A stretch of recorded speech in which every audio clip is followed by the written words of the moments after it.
মানুষ মানুষ যখন জন্ম নেয় তখন তার সাথে তার জিহ্বাও জন্ম নেয়। কিছু বছর পরে তার দাঁতও ওঠে, আর বৃদ্ধ অবস্থায় এই দাঁত তার সঙ্গ ছেড়ে চলে যায়, কিন্তু জিহ্বা তখনও সঙ্গ দেয়। কারণ দাঁত কঠোর হয় কিন্তু জিহ্বা কোমল হয়।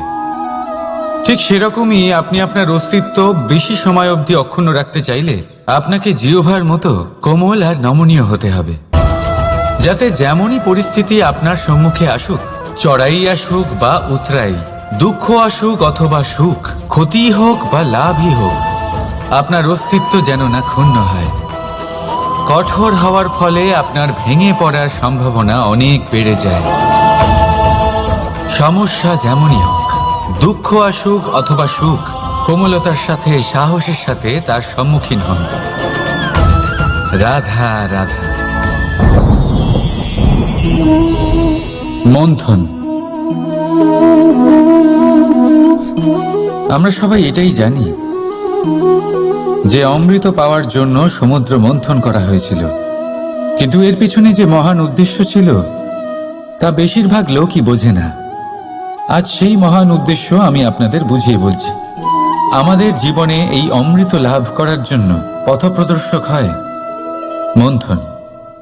তারপরে আমরা করি প্রতিজ্ঞা, তারপর নিই প্রস্তুতি, যেটা দেবতারা আর অসুরেরা একসাথে করেছিলেন। তারপর আমরা করি চেষ্টা। বাসুকীর মুখ থেকে বিশ্বশ্বাস নির্গত হওয়া এটা প্রারম্ভিক বাধা হয়ে দাঁড়িয়েছিল, তবুও আমাদের লক্ষ্য দৃঢ় ছিল। যদিও সমুদ্র মন্থন থেকে হলাহল উঠে এলো, আমরা ভয় পাইনি, আমরা সেটার মোকাবিলা করলাম। ঠিক সেই পথেই যখন আমরা অনেক অমূল্য রত্ন পেলাম, নক্ষত্র পেলাম, সেটার প্রতি আকর্ষিত না হয়ে অমৃত লাভ করার পরেই আমরা শান্ত হলাম।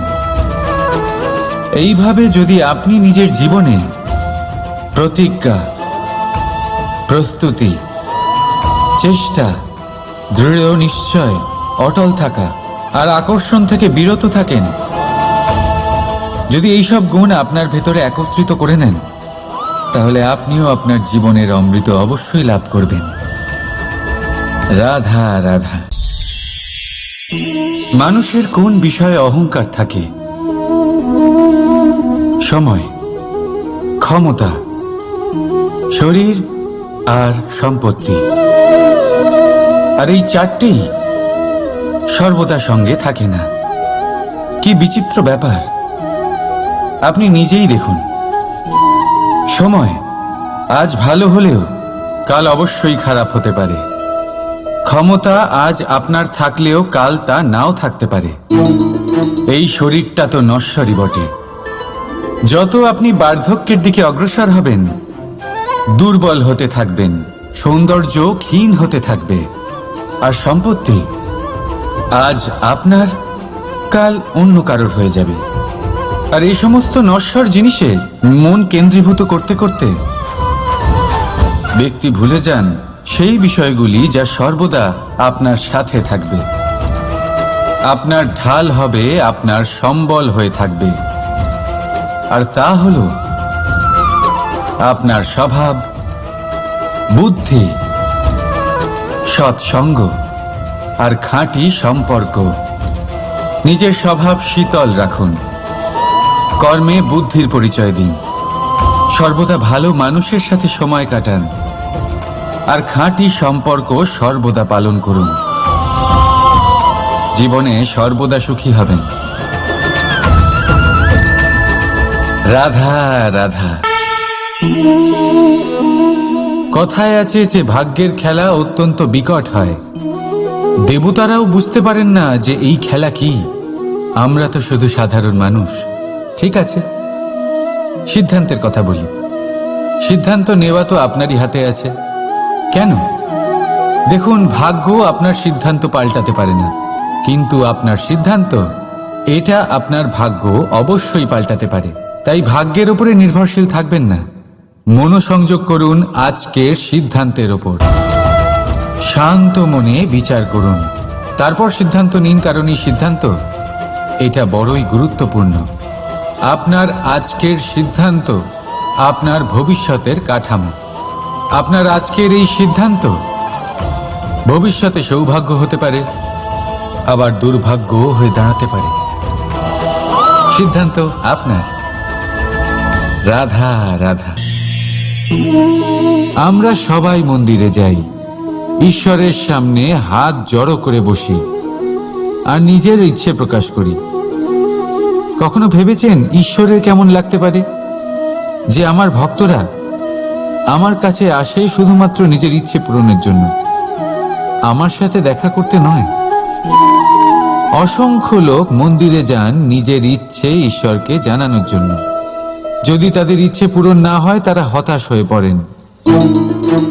এবার থেকে যখনই আপনি মন্দিরে যাবেন, ঈশ্বরের সামনে বসবেন, হাত জড়ো করবেন আর বলবেন, ধন্যবাদ, ধন্যবাদ ঈশ্বর যে আপনি আমাকে যা দিয়েছেন তাতেই আমি খুশি। শুধু আমাকে পথ দেখাবেন যে কিভাবে আমি নিজের কর্মের দ্বারা, শুধু আমার কর্মের দ্বারা সেই সব পেতে পারি যা আমি চাই। ঈশ্বরের থেকে শুধু চাইতে গেলে তাহলে ঈশ্বরের কাছে নিজেকে অনেক ছোট মনে হবে। কিন্তু যদি নিজের কর্ম করে তারপর ঈশ্বরকে ধন্যবাদ জানান, তাহলে সঠিক রূপে আপনি ঈশ্বর লাভ করবেন। রাধা রাধা। আশ্চর্য ব্যাপার, তাই না? আমাদের সবসময় আমাদের নাম ধরে ডাকা হয়, নাম দিয়েই আমাদের পরিচয়। এই নামই আমাদের ইতিহাসে স্থান বানাতে আমাদের সাহায্য করে। সুনাম অর্জন করতে মানুষ কি না করে থাকে, নামে যাতে কলঙ্ক না লাগে তার জন্য মানুষ কি না করে থাকে। জীবনে আপনি যা পেয়েছেন, অর্থ, সম্পত্তি, সুখ, এই সব কিছুই নামের কাছে মূল্যহীন। নাম সর্বদা উচ্চ স্থানে থাকে। এই নামকরণের অনুষ্ঠান আমাদের কাছে অত্যন্ত গুরুত্বপূর্ণ। এবারে আপনার কি মনে হয় আমি কোন নামের কথা বলছি? সেই নাম যা আমরা জন্ম থেকে পেয়েছি? না, আমি সেই নামের কথা বলছি যা আমরা নিজের কর্ম দ্বারা অর্জন করেছি। যা জন্মের সময় পেয়েছি তা মৃত্যুর সাথে চলে যাবে, কিন্তু যে নাম কর্মের দ্বারা অর্জন করেছি সেটা আমাদের অমর করবে। মাতা পিতা আমাদের জন্ম দেয়, জন্মের সাথে সম্পর্ক দেয়, সমাজ থেকে পাই বন্ধু, প্রকৃতি থেকে পাই খাদ্য। যদি এমন কিছু থাকে যা আমরা নিজের যোগ্যতায় পাই, তা হলো আমাদের কর্মের ফল। সেই নাম যা আমরা আমাদের কর্মের দ্বারা অর্জন করেছি।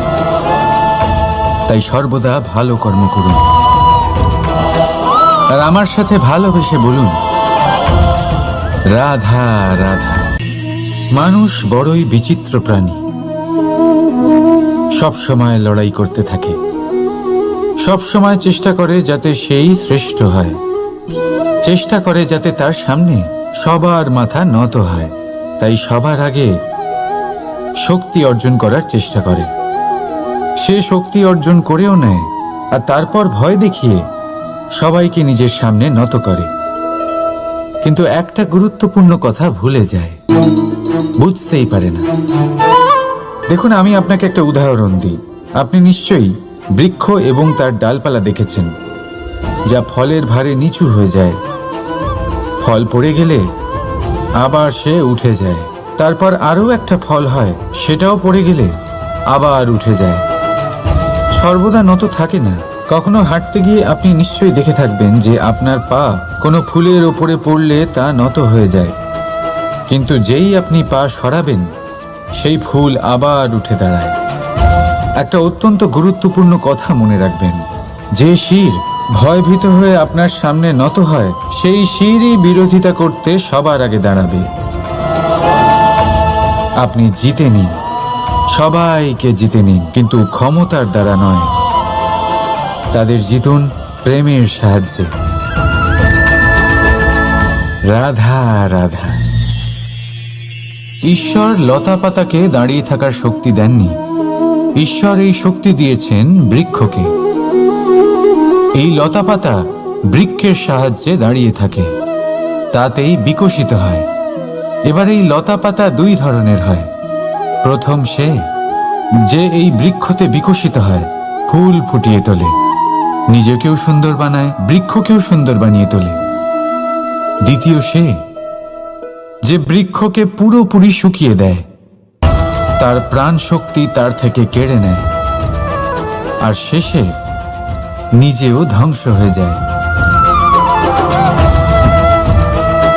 তাই মনে রাখবেন, যে ব্যক্তি সবসময় আপনার সাথে থাকে, সবসময় আপনার সম্বল হয়ে থাকে, সবসময় সে আপনাকে সাহায্য করে, আর যদি আপনি তার সাথে ছলনা করেন, আপনার অন্ত নিশ্চিত।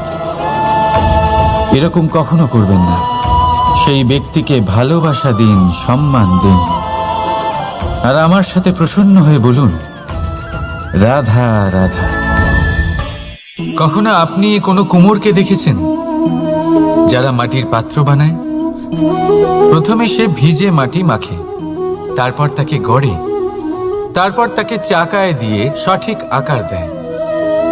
যদি আকার ঠিক না হয় তা তক্ষুনি ঠিক করে দেয়, কারণ সে এটা জানে যে একবার এটা আগুনের তাপে দিয়ে দিলে, একবার এটা শুকিয়ে গেলে তারপরে এর আকার কখনোই বদলানো যায় না। এখানে লুকিয়ে আছে একটা শিক্ষা, সমস্ত মাতা পিতার জন্য একটা শিক্ষা। মাতা পিতাও তো এরকমই হন, তাদের নিজেদের সন্তানকে সঠিক সময় মতো শ্রেষ্ঠ শিক্ষা দেওয়া উচিত। মাতা পিতা যেন কখনো তাদের বিধাতা না হতে চান, কিন্তু প্রতিটা মুহূর্তে সবসময় চেষ্টা করুন তাদের সঠিক পথ দেখানো, কখনো কোমলতা দিয়ে, কখনো ভালোবাসা দিয়ে, আর কখনো কঠোর হয়ে। তার জীবনকে, তার ব্যক্তিত্বকে আকার দেওয়ার চেষ্টা করুন, কারণ যেমন মাটি একবার শুকিয়ে গেলে তারপর সেই পাত্রের আকার বদলানো যায় না, ঠিক সেইভাবেই আয়ুর বৃদ্ধির সাথে সন্তানের শিক্ষা কখনোই বদলানো যায় না। তা মনে রাখবেন। রাধা রাধা। আপনি কি কখনো কোনো প্রজাপতি দেখেছেন? ভালো নিশ্চয়ই লাগে। আসলে প্রজাপতি কার না ভালো লাগে? ছোট হোক বা বড়, প্রজাপতিকে সবার ভালো লাগে। এবারে ভাবুন, এই প্রজাপতির সূত্রপাত কি করে হয়? এই প্রজাপতি শুরু হয় একটা গুটি থেকে, যেখানে সে সুরক্ষিত থাকে। গুটি ভেঙে যখন সে এই সংসারে আসে, তখন একটা কীট রূপে থাকে। কীট যে ভূমির ওপরে চলাচল করে, যে বৃক্ষের পাতার ওপরে সুরক্ষিত থাকে। তারপরে তার মধ্যে আসে আরো একটা পরিবর্তন, তার ডানা গজায়। তখনই সে প্রজাপতি হয়। তখন সে খোলা আকাশে উড়ে বেড়াতে পারে। সুন্দর সুন্দর পুষ্প থেকে সে মধু পান করে। কখনো ভেবেছেন যে প্রজাপতি ছাড়া আর কেউ এটা পারে না কেন?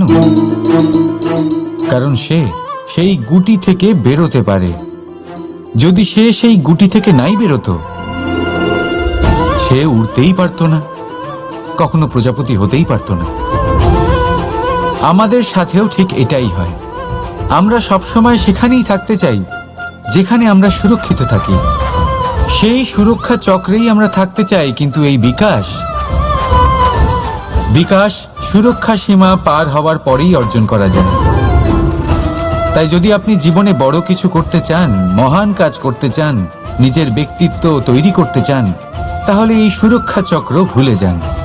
সুরক্ষা সীমা লঙ্ঘন করুন, এগিয়ে যান, প্রতিকূলতার সম্মুখীন হন, কঠিন পরিস্থিতির সম্মুখীন হন, সাহস করে এগিয়ে চলুন, আরো শক্তিশালী হয়ে উঠুন।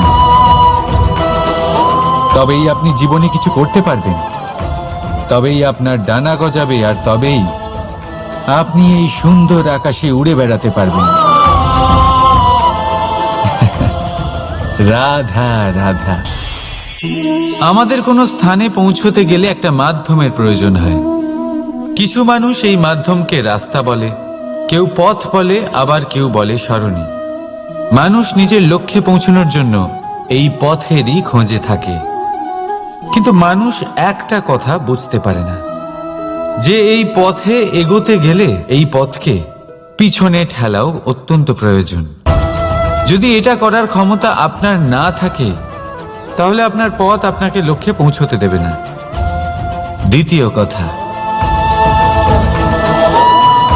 যদি নিরন্তর চেষ্টা আপনি করতে পারেন, যদি সেই ক্ষমতা আপনার মধ্যে থাকে, তাহলে আপনি যখন চাইবেন, যেখানে চাইবেন, নিজের পথ নিজেই বানাতে পারবেন। রাধা রাধা।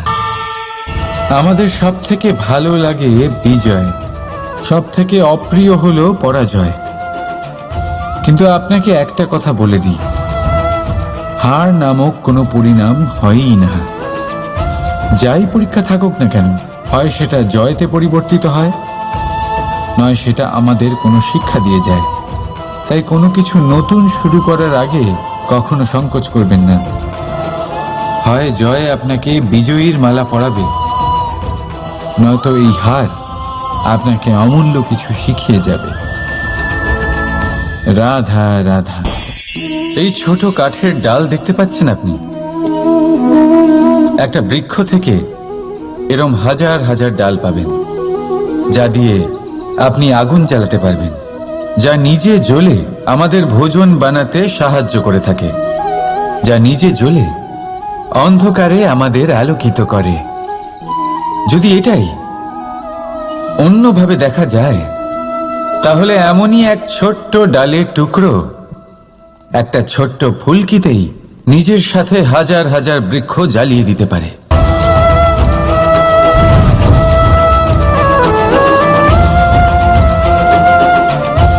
পার্থক্য কোথায়?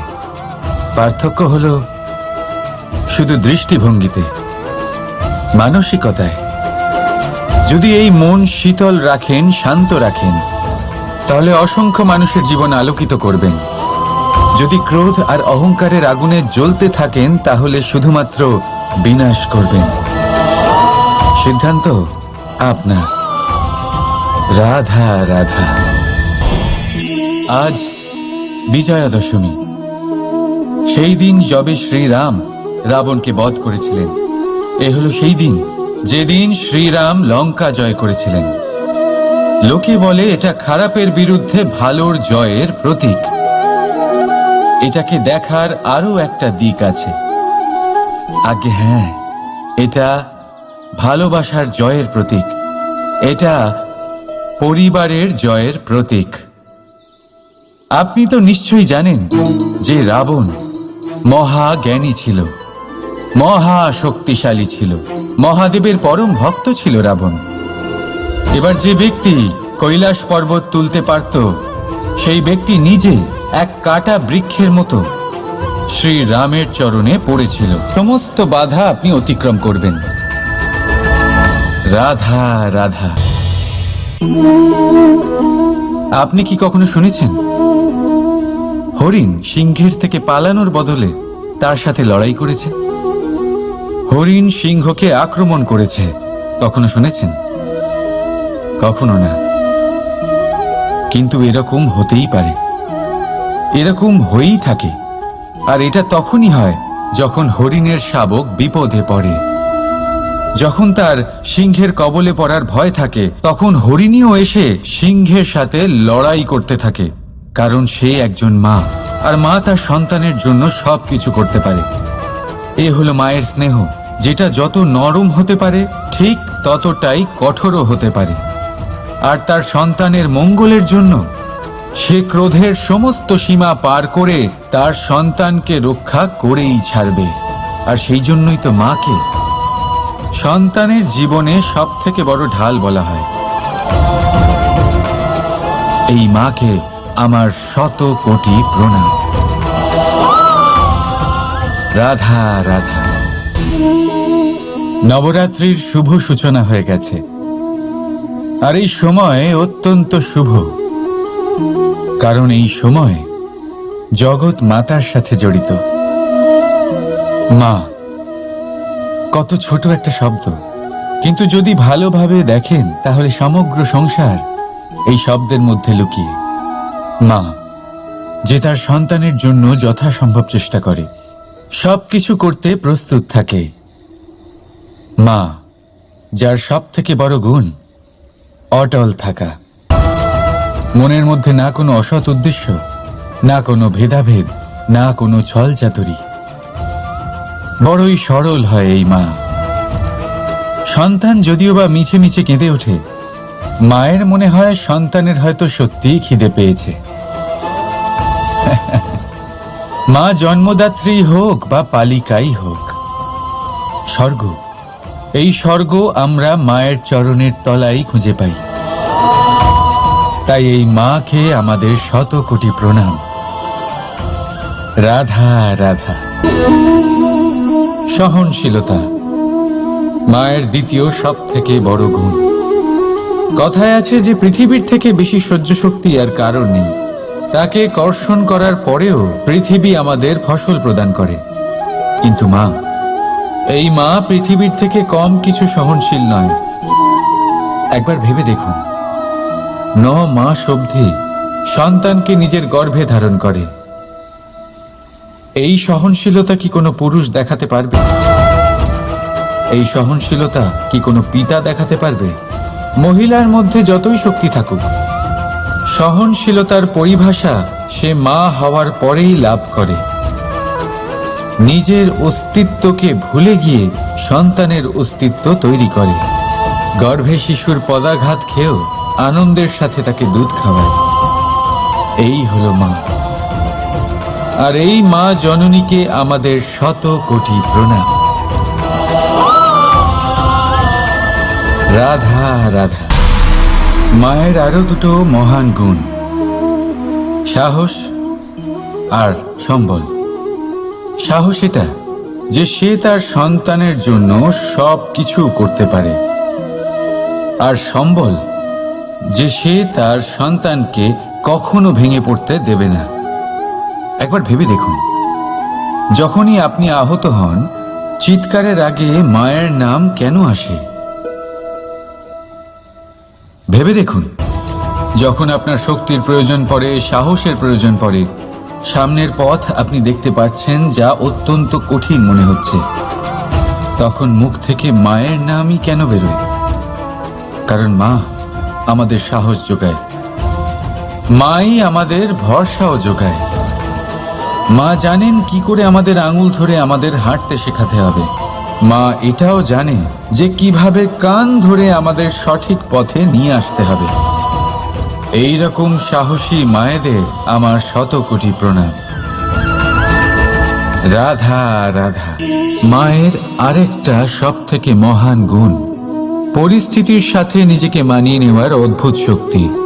যেভাবে একজন মা নিজেকে মানিয়ে নিতে পারেন, আর কেউ তা পারে না। মা একটা বিশাল নদীর মতো, যার গতিবেগ অপরিসীম, কিন্তু অহংকার একটুও নেই। যেভাবে একটা নদী পথের অনুকূলে প্রবাহিত হয়, সেভাবে একজন মা নিজের সন্তানের স্নেহে ঢলে পড়ে, পরিস্থিতি যাই হোক না কেন। সন্তানের ঘুমানোর সময়ের সাথে নিজের ঘুমানো, সন্তানের জাগার সময়ের সাথে নিজের জেগে ওঠা, সন্তানের পছন্দ মতো খাবার সে নিজের পছন্দের খাবার বানিয়ে নেয়। এটা মায়ের আঁচলই বটে, যা রোদে ছায়া হয়ে আসে, যা শীতে কম্বলের কাজ করে। মা মা এমন হয় যে সন্তানের যাতে ঘুম না ভাঙে, সেই জন্য সে এক পাশ হয়ে ঘুমানোর অভ্যেস করে নেয়। আর পরিস্থিতির সাথে শুধুমাত্র সেই মানিয়ে নিতে পারে যে সন্তানকে প্রকৃত ভালোবাসে। এই মাকে আমার শত কোটি প্রণাম। রাধা রাধা। করুণা। করুণা সেই অনুভূতি যার থেকে এই সংসারের সমস্ত অনুভূতির জন্ম হয়। আর এই সমগ্র সংসার মায়ের থেকে জন্ম নেয়। মাই সেই ব্যক্তি যিনি করুণার সাগর। সন্তানকে দেখেই উনি বুঝে যান যে তার বিড়ম্বনা কিসের, তার কিসের প্রয়োজন। সন্তানের চোখে যদি উনি জল দেখেন, সেটা দেখেই উনি বুঝে যান যে সন্তানের শরীরের কোন অংশে সে আঘাত পেয়েছে, সন্তানের কিছু না বলা সত্ত্বেও মা বুঝে যান যে আজ আহারে সন্তান কি খেতে চায়। ইনি হলেন মা। মা করুণার সবথেকে বড় রূপ। আর আজকের যুগে মানুষেরা জীবনে একটু এগিয়ে গেলেই মাকে পেছনেই ফেলে আসে, মাকে ভুলেই যায় তারা। এই ভুল আপনি কখনোই করবেন না, কখনোই করবেন না। কারণ মা সেই করুণা যে আপনার জীবন থেকে চলে গেলে তারপরে আপনি জীবন অবশ্যই যাপন করবেন। আর আমার সাথে বলুন, রাধা রাধা। মানুষ যখন জন্ম নেয় তখন তার সাথে তার জিহ্বাও জন্ম নেয়। কিছু বছর পরে তার দাঁতও ওঠে, আর বৃদ্ধ অবস্থায় এই দাঁত তার সঙ্গ ছেড়ে চলে যায়। কিন্তু জিহ্বা তখনও সঙ্গ দেয়, কারণ দাঁত কঠোর হয় কিন্তু জিহ্বা কোমল হয়।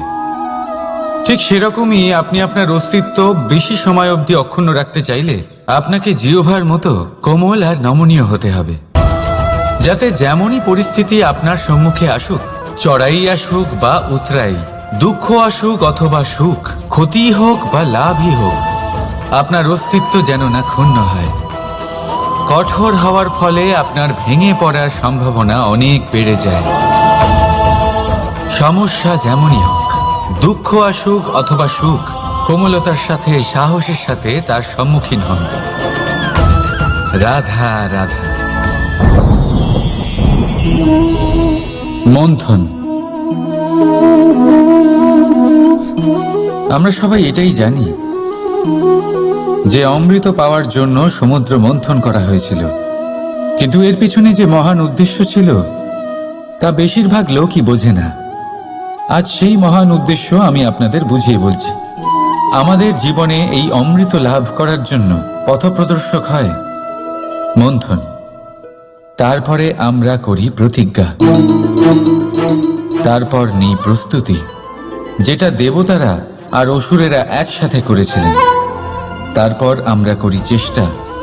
বাসুকীর মুখ থেকে বিশ্বশ্বাস নির্গত হওয়া এটা প্রারম্ভিক বাধা হয়ে দাঁড়িয়েছিল, তবুও আমাদের লক্ষ্য দৃঢ় ছিল।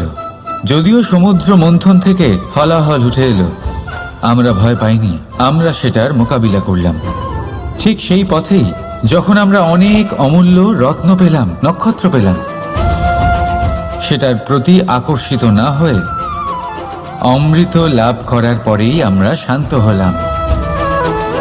এইভাবে যদি আপনি নিজের জীবনে প্রতিজ্ঞা, প্রস্তুতি, চেষ্টা, দৃঢ় নিশ্চয়, অটল থাকা আর আকর্ষণ থেকে বিরত থাকেন, যদি এইসব গুণ আপনার ভেতরে একত্রিত করে নেন, তাহলে আপনিও আপনার জীবনের অমৃত অবশ্যই লাভ করবেন। রাধা রাধা। মানুষের কোন বিষয়ে অহংকার থাকে? সময়, ক্ষমতা, শরীর আর সম্পত্তি। আর এই চারটেই সর্বদা সঙ্গে থাকে না। কি বিচিত্র ব্যাপার! আপনি নিজেই দেখুন। সময় আজ ভালো হলেও কাল অবশ্যই খারাপ হতে পারে। ক্ষমতা আজ আপনার থাকলেও কাল তা নাও থাকতে পারে। এই শরীরটা তো নশ্বরই বটে। যত আপনি বার্ধক্যের দিকে অগ্রসর হবেন, দুর্বল হতে থাকবেন, সৌন্দর্য ক্ষীণ হতে থাকবে। আর সম্পত্তি আজ আপনার, কাল অন্য কারোর হয়ে যাবে। আর এই সমস্ত নশ্বর জিনিসে মন কেন্দ্রীভূত করতে করতে ব্যক্তি ভুলে যান সেই বিষয়গুলি যা সর্বদা আপনার সাথে থাকবে, আপনার ঢাল হবে, আপনার সম্বল হয়ে থাকবে। আর তা হলো আপনার স্বভাব, বুদ্ধি, সৎসঙ্গ আর খাঁটি সম্পর্ক। নিজের স্বভাব শীতল রাখুন, কর্মে বুদ্ধির পরিচয় দিন, সর্বদা ভালো মানুষের সাথে সময় কাটান, আর খাঁটি সম্পর্ক সর্বদা পালন করুন। জীবনে সর্বদা সুখী হবেন। রাধা রাধা। কথায় আছে যে ভাগ্যের খেলা অত্যন্ত বিকট হয়। দেবতারাও বুঝতে পারেন না যে এই খেলা কি। আমরা তো শুধু সাধারণ মানুষ। ঠিক আছে, সিদ্ধান্তের কথা বলি। সিদ্ধান্ত নেওয়া তো আপনারই হাতে আছে। কেন? দেখুন, ভাগ্য আপনার সিদ্ধান্ত পাল্টাতে পারে না, কিন্তু আপনার সিদ্ধান্ত, এটা আপনার ভাগ্য অবশ্যই পাল্টাতে পারে। তাই ভাগ্যের উপরে নির্ভরশীল থাকবেন না। মনোসংযোগ করুন আজকের সিদ্ধান্তের ওপর। শান্ত মনে বিচার করুন, তারপর সিদ্ধান্ত নিন, কারণ এই সিদ্ধান্ত এটা বড়ই গুরুত্বপূর্ণ। আপনার আজকের সিদ্ধান্ত আপনার ভবিষ্যতের কাঠামো। আপনার আজকের এই সিদ্ধান্ত ভবিষ্যতে সৌভাগ্য হতে পারে, আবার দুর্ভাগ্য হয়ে দাঁড়াতে পারে। সিদ্ধান্ত আপনার। রাধা রাধা। আমরা সবাই মন্দিরে যাই, ঈশ্বরের সামনে হাত জড়ো করে বসি আর নিজের ইচ্ছে প্রকাশ করি। কখনো ভেবেছেন ঈশ্বরের কেমন লাগতে পারে যে আমার ভক্তরা আমার কাছে আসে শুধুমাত্র নিজের ইচ্ছে পূরণের জন্য, আমার সাথে দেখা করতে নয়? অসংখ্য লোক মন্দিরে যান নিজের ইচ্ছে ঈশ্বরকে জানানোর জন্য। যদি তাদের ইচ্ছে পূরণ না হয়, তারা হতাশ হয়ে পড়েন। এবার থেকে যখনই আপনি মন্দিরে যাবেন, ঈশ্বরের সামনে বসবেন, হাত জড়ো করবেন আর বলবেন, ধন্যবাদ, ধন্যবাদ ঈশ্বর যে আপনি আমাকে যা দিয়েছেন তাতেই আমি খুশি। শুধু আমাকে পথ দেখাবেন যে কিভাবে আমি নিজের কর্মের দ্বারা, শুধু আমার কর্মের দ্বারা সেই সব পেতে পারি যা আমি চাই। ঈশ্বরের থেকে শুধু চাইতে গেলে তাহলে ঈশ্বরের কাছে নিজেকে অনেক ছোট মনে হবে। কিন্তু যদি নিজের কর্ম করে তারপর ঈশ্বরকে ধন্যবাদ জানান, তাহলে সঠিক রূপে আপনি ঈশ্বর লাভ করবেন। রাধা রাধা। আশ্চর্য ব্যাপার, তাই না? আমাদের সবসময় আমাদের নাম ধরে ডাকা হয়, নাম দিয়েই আমাদের পরিচয়। এই নামই আমাদের ইতিহাসে স্থান বানাতে আমাদের সাহায্য করে। সুনাম অর্জন করতে মানুষ কি না করে থাকে, নামে যাতে কলঙ্ক না লাগে তার জন্য মানুষ কি না করে থাকে। জীবনে আপনি যা পেয়েছেন, অর্থ, সম্পত্তি, সুখ, এই সব কিছুই নামের কাছে মূল্যহীন। নাম সর্বদা উচ্চ স্থানে থাকে। এই নামকরণের অনুষ্ঠান আমাদের কাছে অত্যন্ত গুরুত্বপূর্ণ। এবারে আপনার কি মনে হয় আমি কোন নামের কথা বলছি? সেই নাম যা আমরা জন্ম থেকে পেয়েছি? না, আমি সেই নামের কথা বলছি যা আমরা নিজের কর্ম দ্বারা অর্জন করেছি। যা জন্মের সময় পেয়েছি তা মৃত্যুর সাথে চলে যাবে, কিন্তু যে নাম কর্মের দ্বারা অর্জন করেছি সেটা আমাদের অমর করবে। মাতা পিতা আমাদের জন্ম দেয়, জন্মের সাথে সম্পর্ক দেয়। সমাজ থেকে পাই বন্ধু, প্রকৃতি থেকে পাই খাদ্য। যদি এমন কিছু থাকে যা আমরা নিজের যোগ্যতায় পাই, তা হলো আমাদের কর্মের ফল। সেই নাম যা আমরা আমাদের কর্মের দ্বারা অর্জন করেছি। তাই সর্বদা ভালো কর্ম করুন আর আমার সাথে ভালোবেসে বলুন, রাধা রাধা। মানুষ বড়ই বিচিত্র প্রাণী। সব সময় লড়াই করতে থাকে, সব সময় চেষ্টা করে যাতে সেই শ্রেষ্ঠ হয়, চেষ্টা করে যাতে তার সামনে সবার মাথা নত হয়। তাই সবার আগে শক্তি অর্জন করার চেষ্টা করে। সে শক্তি অর্জন করেও নেয় আর তারপর ভয় দেখিয়ে সবাইকে নিজের সামনে নত করে। কিন্তু একটা গুরুত্বপূর্ণ কথা ভুলে যায়, বুঝতেই পারে না। দেখুন, আমি আপনাকে একটা উদাহরণ দিই। আপনি নিশ্চয়ই বৃক্ষ এবং তার ডালপালা দেখেছেন, যা ফলের ভারে নিচু হয়ে যায়। ফল পড়ে গেলে আবার সে উঠে যায়, তারপর আরও একটা ফল হয়, সেটাও পড়ে গেলে আবার উঠে যায়। সর্বদা নত থাকে না, কখনো হাঁটতে গিয়ে আপনি নিশ্চয়ই দেখে থাকবেন যে আপনার পা কোনো ফুলের ওপরে পড়লে তা নত হয়ে যায়, কিন্তু যেই আপনি পা সরাবেন সেই ফুল আবার উঠে দাঁড়ায়। একটা অত্যন্ত গুরুত্বপূর্ণ কথা মনে রাখবেন, যে শির ভয়ভীত হয়ে আপনার সামনে নত হয় সেই শিরই বিরোধিতা করতে সবার আগে দাঁড়াবে। আপনি জিতে নিন, সবাইকে জিতে নিন, কিন্তু ক্ষমতার দ্বারা নয়। তাদের জিতুন প্রেমের সাহায্যে। রাধা রাধা। ঈশ্বর লতা পাতাকে দাঁড়িয়ে থাকার শক্তি দেননি, ঈশ্বর এই শক্তি দিয়েছেন বৃক্ষকে। এই লতা পাতা বৃক্ষের সাহায্যে দাঁড়িয়ে থাকে, তাতেই বিকশিত হয়। এবার এই লতা পাতা দুই ধরনের হয়। প্রথম সে যে এই বৃক্ষতে বিকশিত হয়, ফুল ফুটিয়ে তোলে, নিজেকেও সুন্দর বানায়, বৃক্ষকেও সুন্দর বানিয়ে তোলে। দ্বিতীয় সে যে বৃক্ষকে পুরোপুরি শুকিয়ে দেয়, তার প্রাণ শক্তি তার থেকে। রাধা রাধা। কখনো আপনি কোনো কুমোরকে দেখেছেন যারা মাটির পাত্র বানায়? প্রথমে সে ভিজে মাটি মাখে, তারপর তাকে গড়ে, তারপর তাকে চাকায় দিয়ে সঠিক আকার দেয়। যদি আকার ঠিক না হয় তা তক্ষুনি ঠিক করে দেয়, কারণ সে এটা জানে যে একবার এটা আগুনের তাপে দিয়ে দিলে, একবার এটা শুকিয়ে গেলে তারপরে এর আকার কখনোই বদলানো যায় না। এখানে লুকিয়ে আছে একটা শিক্ষা, সমস্ত মাতা পিতার জন্য একটা শিক্ষা। মাতা পিতাও তো এরকমই হন, তাদের নিজেদের সন্তানকে সঠিক সময় মতো শ্রেষ্ঠ শিক্ষা দেওয়া উচিত। মাতা পিতা যেন কখনো তাদের বিধাতা না হতে চান, কিন্তু প্রতিটা মুহূর্তে সবসময় চেষ্টা করুন তাদের সঠিক পথ দেখানো, কখনো কোমলতা দিয়ে, কখনো ভালোবাসা দিয়ে, আর কখনো কঠোর হয়ে। তার জীবনকে, তার ব্যক্তিত্বকে আকার দেওয়ার চেষ্টা করুন, কারণ যেমন মাটি একবার শুকিয়ে গেলে তারপর সেই পাত্রের আকার বদলানো যায় না, ঠিক সেইভাবেই আয়ুর বৃদ্ধির সাথে সন্তানের শিক্ষা কখনোই বদলানো যায় না, তা মনে রাখবেন। রাধা রাধা। কর্ম এবং ফল।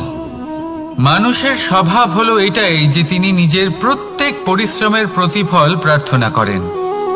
বেশিরভাগ সময় এই ফলাফলের চিন্তা করতে করতে, কল্পনা করতে করতে উনি কর্ম করতে থাকেন, যে আমি এই কাজটা করলে এই ফল পাবো। সেই সব কল্পনা করতে থাকেন যা না তার হাতে আছে, না আছে অধিকার, আর না আছে নিয়ন্ত্রণ। উনি শুধু নিজের কর্ম করতে পারেন। উনি কি ফল পাবেন তা তার হাতে কখনোই নেই। তাই আপনিও শুধুমাত্র কর্ম করতে থাকুন, ফলের চিন্তা করবেন না। মনে রাখবেন, শিকড় এবং শাখা যেভাবে একে অপরের সাথে জড়িয়ে, সেইভাবেই একে অপরের সাথে জড়িয়ে কর্ম এবং ফল। যেরকম কর্ম আপনি করবেন সেরকম ফল আপনি অবশ্যই পাবেন। তাই এই ফলের আশায় কর্মের সময় কখনোই নষ্ট করবেন না, কারণ যে ব্যক্তি সময় নষ্ট করেন, সময় সেই ব্যক্তিকে অবশ্যই নষ্ট করে দেয়। কর্ম করুন নিঃস্বার্থভাবে, ফলের চিন্তা করবেন না, আর আমার সাথে ভালোবেসে বলুন রাধা রাধা। দ্বিতীয় হলো আত্মবিশ্বাস।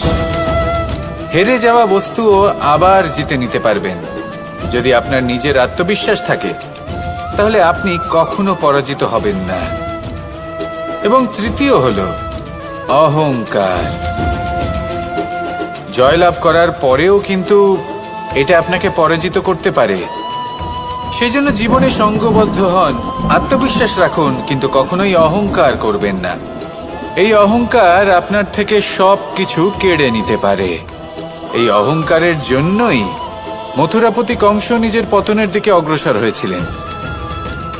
এই অহংকারকে ত্যাগ করুন আর আমার সাথে ভালোবেসে বলুন রাধা রাধা। আমরা যখনই কোনো গাছের চারা রোপণ করি তখন সবার আগে পরীক্ষা করে দেখি যে যেখানে আমরা চারা রোপণ করতে চলেছি সেখানকার মাটি আদৌ উর্বর কিনা, সেই মাটি সেই চারাকে বাড়তে সাহায্য করবে কিনা। যখন একটা চারা রোপণের আগে আমরা এত কিছু ভাবতে পারি, তাহলে কাউকে বিশ্বাস করার আগে আমরা কেন ভাবি না? জীবনে কখনো এই বিশ্বাসরূপী চারা কোথাও রোপণ করার আগে বোঝার চেষ্টা করুন যে যার ওপর আপনি বিশ্বাস করতে চলেছেন সে কি আদৌ আপনার বিশ্বাসের যোগ্য কি না। ভেবে দেখুন সেই ব্যক্তি ভবিষ্যতে গিয়ে আপনার বিশ্বাস ভাঙতে পারে কি না। এটাও ভেবে দেখুন যে যাকে আপনি বিশ্বাস করতে চলেছেন তাকে আপনি বিশ্বাস করলে নিজের জীবনের উদ্দেশ্যে আপনি অগ্রসর হতে পারবেন কি না। আর তার জন্য প্রয়োজন সঠিক সিদ্ধান্ত, পরখ করা, কোনটা উচিত কোনটা অনুচিত সেটা বোঝা। আর তাতে কিন্তু আপনি সন্দেহবাতিক হবেন না, তাতে আপনি আরো নিপুণ হয়ে উঠবেন। তাই যদি আপনি নিপুণ হয়ে উঠতে চান তাহলে বোঝার চেষ্টা করুন, পরখ করে দেখুন, কোনটা উচিত কোনটা অনুচিত বুঝুন। আর বিশ্বাস তখনই করুন যখন আপনি 100% নিশ্চিত হবেন যে সে বিশ্বাসের যোগ্য। আসুন আমার সাথে ভালোবেসে বলুন, রাধা রাধা। রাধা কখনো কখনো আমার জন্য বড়ই সুগন্ধি আতর নিয়ে আসে, পারিজাত ফুলের মালা নিয়ে আসে আমার প্রসাধন করবে বলে। এবং আমার সব থেকে বেশি প্রিয় মাখন নিজে হাতে বানিয়ে পিষে নিতে হয়। তারপরে তার থেকে যে রস নিঃসৃত হয় সেই মনে রাখবেন আপনি হলেন সেই দুধ যাকে মন্থন সহ্য করতে হবে মাখন হয়ে ওঠার জন্য। মনে রাখবেন আপনি হলেন সেই ফুলের মতন যাদের পিষ্ট হতে হবে সুগন্ধি আতর হয়ে ওঠার জন্য, যাকে এই সংসার পছন্দ করে। কখনো কখনো জীবনে আপনার সাথে খারাপ শুধুমাত্র এই কারণে ঘটে যাতে আপনার শ্রেষ্ঠ রূপ এই সংসারের সামনে আসতে পারে। শুধুমাত্র কঠিন পরিস্থিতি এবং বিপদকে একটা সুযোগ হিসেবে দেখার চেষ্টা করুন। আপনার জন্য এই সংসার বদলে যাবে, সংসারকে দেখার দৃষ্টিভঙ্গি পাল্টে যাবে, আপনার ভাগ্য পাল্টে যাবে। আর এই মন প্রসন্ন হয়ে বলবে, রাধা রাধা। পাশা নামক এই খেলাটি আপনারা নিশ্চয়ই খেলেছেন, না খেলে থাকলে দেখেছেন, আর যদি দেখেও না থাকেন তাহলে নিশ্চিত রূপে শুনেছেন। মহাভারতের এই মহাযুদ্ধ কোথাও না কোথাও এই পাশা নামক খেলার কারণে হয়েছিল। পাশার এই বিচিত্র খেলা, দান, এইসবের কারণে কেউ নিজের মাথায় রাজ মুকুট পরিধান করেছিলেন, আবার সেখানে পরাজিত হওয়ার জন্য কাউকে বনবাসও ভোগ করতে হয়েছিল। কিন্তু এই খেলা সমাপ্ত হওয়ার পরে সমস্ত ঘুঁটি আর এই পাশার ছক একই পুটলিতে স্থান পেল। এটাই হলো আমাদের জীবন। এই সংসারে আমরা জয় পরাজয়ের বিষয়ে এতটাই ভাবি, এত চিন্তা করি যে এই জীবনের খেলার আনন্দটাই উপভোগ করতে পারি না। আর অবশেষে কি হয়? কেউ জয়ী হন, কেউ পরাজিত হন, কিন্তু দুজনেই একই স্থানে পৌঁছে যান। প্রত্যেক ব্যক্তি মৃত্যুর পরে একটি নির্দিষ্ট স্থানেই পৌঁছতে বাধ্য, কিন্তু ততক্ষণ এই জীবন, এই খেলা, তার আনন্দ উপভোগ করুন। এই সংসারে সেই ব্যক্তি শ্রেষ্ঠ স্থানে পৌঁছতে পেরেছেন যিনি এই সংসারকে প্রকাশ প্রদান করেছেন, যিনি কখনো জয় পরাজয় এ বিষয়ে ভাবেননি, শুধু এই জীবনের খেলার আনন্দ উপভোগ করেছেন। এটাই আপনিও করুন আর আমার সাথে ভালোবেসে বলুন, রাধা রাধা। প্রত্যেক মানুষ নিজের জীবনে দুঃখ অনুভব করেন। প্রত্যেকের দুঃখ আলাদা হতে পারে। কারোর মনে এই দুঃখ থাকে যে সে তার বাবা মায়ের সব ইচ্ছে পূরণ করতে পারেননি। কেউ এটা ভেবে দুঃখ পান যে সে চিরকাল সদাচার করেছেন, সৎকর্ম করেছেন, কিন্তু তাও তাকে দুরাচারী বলে মনে করা হয়। কেউ এটা ভেবেও দুঃখ পান যে তার সামনে যে ব্যক্তি রয়েছেন তার চোখে তিনি শত্রু হয়ে উঠেছেন বা দুষ্ট হয়ে উঠেছেন, যেখানে তিনি হয়তো কোনো অনুচিত কাজই করেননি। এবার এই সমস্ত বিষয় নিয়ে ভেবে নিজের ব্যক্তিত্ব নিয়ে সন্দেহ প্রকাশ করবেন না। যদি নিজের ব্যক্তিত্ব নিয়ে কোনো সন্দেহ থেকে থাকে তাহলে কর্ম সংক্রান্ত প্রশ্ন করুন যে আপনি যা করেছেন তাতে কি উচিত ছিল, কি অনুচিত ছিল। যেটা প্রয়োজন সেটা এটা বোঝার যে আপনার অন্তর্মন, আপনার বিবেক আপনাকে কি বলছে, আর আপনার অন্তর্মন আর আপনার বিবেক আপনাকে যেটা করতে বলবে শুধু সেটাই করুন।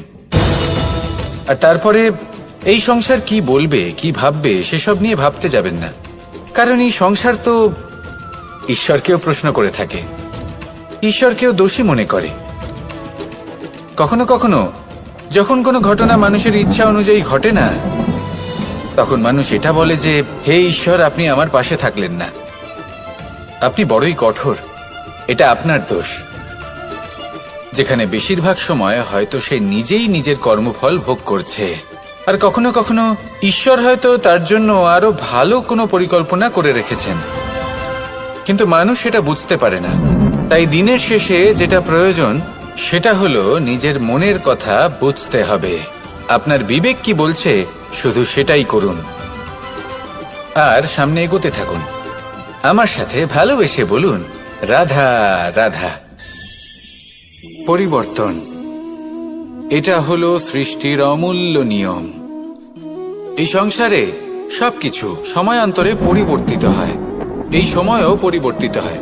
পরিবর্তন চিরকাল হয়ে এসেছে আর চিরকাল হতে থাকবে, কিন্তু এবার আমরা সেই পরিবর্তন কিভাবে লাভ করব যেটা আমাদের প্রয়োজন, যেটা আমরা চাই। আমরা জীবনে বিকাশ চাই। এই বিকাশ কিভাবে লাভ করতে পারি? এই প্রকৃতি কিন্তু আমাদের অত্যন্ত উত্তম উদাহরণ দিয়ে বুঝিয়েছে। একটি বিন্দুর উদাহরণ দিয়েছে যা ভবিষ্যতে একটা বিশাল নদীর আকার ধারণ করে। এটা কিভাবে হয়? মেঘ থেকে একটি বিন্দু ঝরে পড়ে সেই পর্বতের ওপর যেখানে হিম আছে। সেই হিমের সংস্পর্শে আসা মাত্র সেই বিন্দুর সাথে আরো বেশ কিছু বিন্দু যুক্ত হয়, তারপর তারা অগ্রসর হয়, আরো কিছু বিন্দু যুক্ত হয়, আস্তে আস্তে একটা ক্ষীণ ধারার রূপ ধারণ করে, এবং সেটাই ভবিষ্যতে আরো এগোতে থাকে। অনেকটা যাওয়ার পর যখন অনেক সংখ্যক বিন্দু একসাথে যুক্ত হয়, তখন সেটা বিশাল নদীর আকার ধারণ করে। এবার আমরা মানুষ বলে আমাদের সাথে এই নিয়মের অন্যথা হয় তা নয়। আমরাও এই প্রকৃতির অংশ, আমাদের ক্ষেত্রেও একই নিয়ম প্রযোজ্য। যখন পরিশ্রম করে অনেক সংখ্যক বিন্দু আমরা একত্রিত করব, তখনই পরিবর্তনের নদী প্রবাহিত হবে। প্রয়োজন হলো নিরন্তর পরিশ্রম করা এবং ধৈর্য ধরা। এটা করতে থাকুন, জীবনে সবকিছু লাভ করতে পারবেন, কারণ প্রকৃতি আমাদের এটাই শিখিয়েছে, আর আমরা এই ব্রহ্মরই একটি অংশ, যার দ্বারা এই ব্রহ্মাণ্ড নির্মিত। আসুন আমার সাথে ভালোবেসে বলুন, রাধা রাধা। কখনো এই প্রকৃতির দিকে তাকিয়ে থাকবেন। এই প্রকৃতি অনেক ধরনের শিক্ষা দেয়। কোন একটা গাছকে দেখুন কিভাবে সে মাটি থেকে জল শুষে নেয়। কিন্তু সে নিজে গ্রহণ করে না, এই সংসারকে প্রদান করে, যাতে পশু পাখি মানুষ তারা এই ফল গ্রহণ করে শক্তিশালী হয়ে উঠতে পারে, সুস্থ থাকতে পারে। সেভাবেই নদী, সরোবর এরা নিজেরাও কিন্তু নিজেদের জল গ্রহণ করে না, মাটিকে প্রদান করে, পশু পাখিকে প্রদান করে। সূর্য নিজেও নিজের জন্য প্রজ্বলিত হয় না, সে প্রকাশ ছড়িয়ে দিতে চায় আমাদের সবার কাছে, সে আলো পৌঁছে দিতে চায়। এই প্রত্যেকের কর্মে পরমার্থ নিহিত আছে, আর সেই জন্যই এদের সকলকে পুজো করা হয়। তাই মনে রাখবেন, আপনার কাছে জীবন যাপনের অতিরিক্ত যা কিছুই আছে তা পরমার্থের জন্য। তাহলে তার সদ্ব্যবহার করুন, আর আমার সাথে ভালোবেসে বলুন, রাধা রাধা। আমরা প্রত্যেকেই অবশ্যই এই দোষ চাপিয়ে দেন যে এদের জন্যই এই সমস্যা এসেছে। এবার যদি আমি আপনাকে কোনো পরামর্শ দিই, তাহলে এটাই বলবো যে দৃষ্টিভঙ্গি পাল্টে দেখুন। এই দৃষ্টিভঙ্গি দিয়ে দেখুন যে এই সংসারে যে সমস্যায় আসুক না কেন, তার জন্য কেউ দোষী নয়, না আপনি না অন্য কেউ। এই পুরো খেলাটাই আপনার মানসিকতা, আপনার দৃষ্টিভঙ্গির, আপনার মনের। কিভাবে বোঝাচ্ছি? যখন আমাদের মন শক্ত থাকে, তখন কঠিন থেকে কঠিনতর পরিস্থিতিও আমাদের জীবনে খুব বেশি হলে প্রতিস্পর্ধা হয়ে থেকে যায়। সেখানে যদি আমাদের মন দুর্বল থাকে, তখন অল্প কঠিন পরিস্থিতিও আমাদের কাছে খুব বড় সমস্যা হয়ে যায়, তাই না? একটা শক্ত মন কঠিন পরিস্থিতিকে প্রতিস্পর্ধা হিসেবে দেখে আর তার মধ্যে ওটা সুযোগ খুঁজে নেয়। আমাদের শুধু এটাই করতে হবে। এই সংসারে অন্য কাউকে দোষী মনে করলে আপনার সমস্যা দূর হয়ে যাবে না। সেই জন্য এই সংসারকে দোষ দেওয়ার বদলে এই সমস্যার মূলে চলে যান, সেটাকে বুঝুন, নিজের এই মনকে শক্ত করে তুলুন। যদি আপনার মন শক্তিশালী হয় তাহলে এই সংসারে অনেক বড় বড় কঠিন থেকে কঠিনতর পরিস্থিতিও যদি আসে, আপনার জীবনে যতই বড় বড় সমস্যা আসুক না কেন আপনার লক্ষ্য লাভে বাধা দিতে পারবে না। আসুন আমার সাথে ভালোবেসে বলুন, রাধা রাধা। আমরা সবাই পাথর দেখেছি, পর্বতও দেখেছি, শুকনো পাতাও দেখেছি, শ্যামল বনানীও দেখেছি। কখনো ভেবেছেন পাথরের অস্তিত্ব কিন্তু ততক্ষণ পর্যন্ত যতক্ষণ সে পর্বতের গায়ে আটকে থাকে। যখন সেই পর্বত থেকে সেই পাথর ভিন্ন হয়ে যায় ও নিজের অস্তিত্ব হারিয়ে ফেলে। আস্তে আস্তে কখনো পাথর কেটে বা কখনো পিষ্ট হয়ে সেই পাথর আস্তে আস্তে মাটিতে পরিণত হয় এবং পূর্ণরূপে নিজের অস্তিত্ব হারিয়ে ফেলে। এটাই পাতার সাথেও হয়। এই পাতা যতক্ষণ গাছের ডালের সাথে যুক্ত ততক্ষণ তার অস্তিত্ব থাকে। যখনই ডাল থেকে বিচ্ছিন্ন হয় সেও নিজের অস্তিত্ব হারিয়ে ফেলে। আর এটাই আমাদের সাথেও হয়। যতক্ষণ আমরা নিজেদের আপনজনের সাথে যুক্ত থাকি আমাদের অস্তিত্ব বজায় থাকে। যখন আপনজনদের সাথে সম্পর্ক ছিন্ন করি তখন আমরাও আমাদের অস্তিত্ব হারিয়ে ফেলি। এবার এই সংসারের প্রত্যেক ব্যক্তি স্বতন্ত্র থাকতে চান, আর অনেক ব্যক্তি স্বতন্ত্র থাকবেন বলে আপনজনদের দূরে করে দেন আর তাদের সাথে এই সম্পর্ক ছিন্ন করেন। এটা কি সত্যি প্রয়োজন?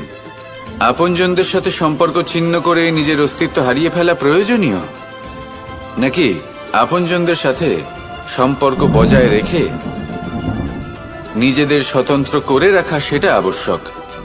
নির্বাচন আপনারই।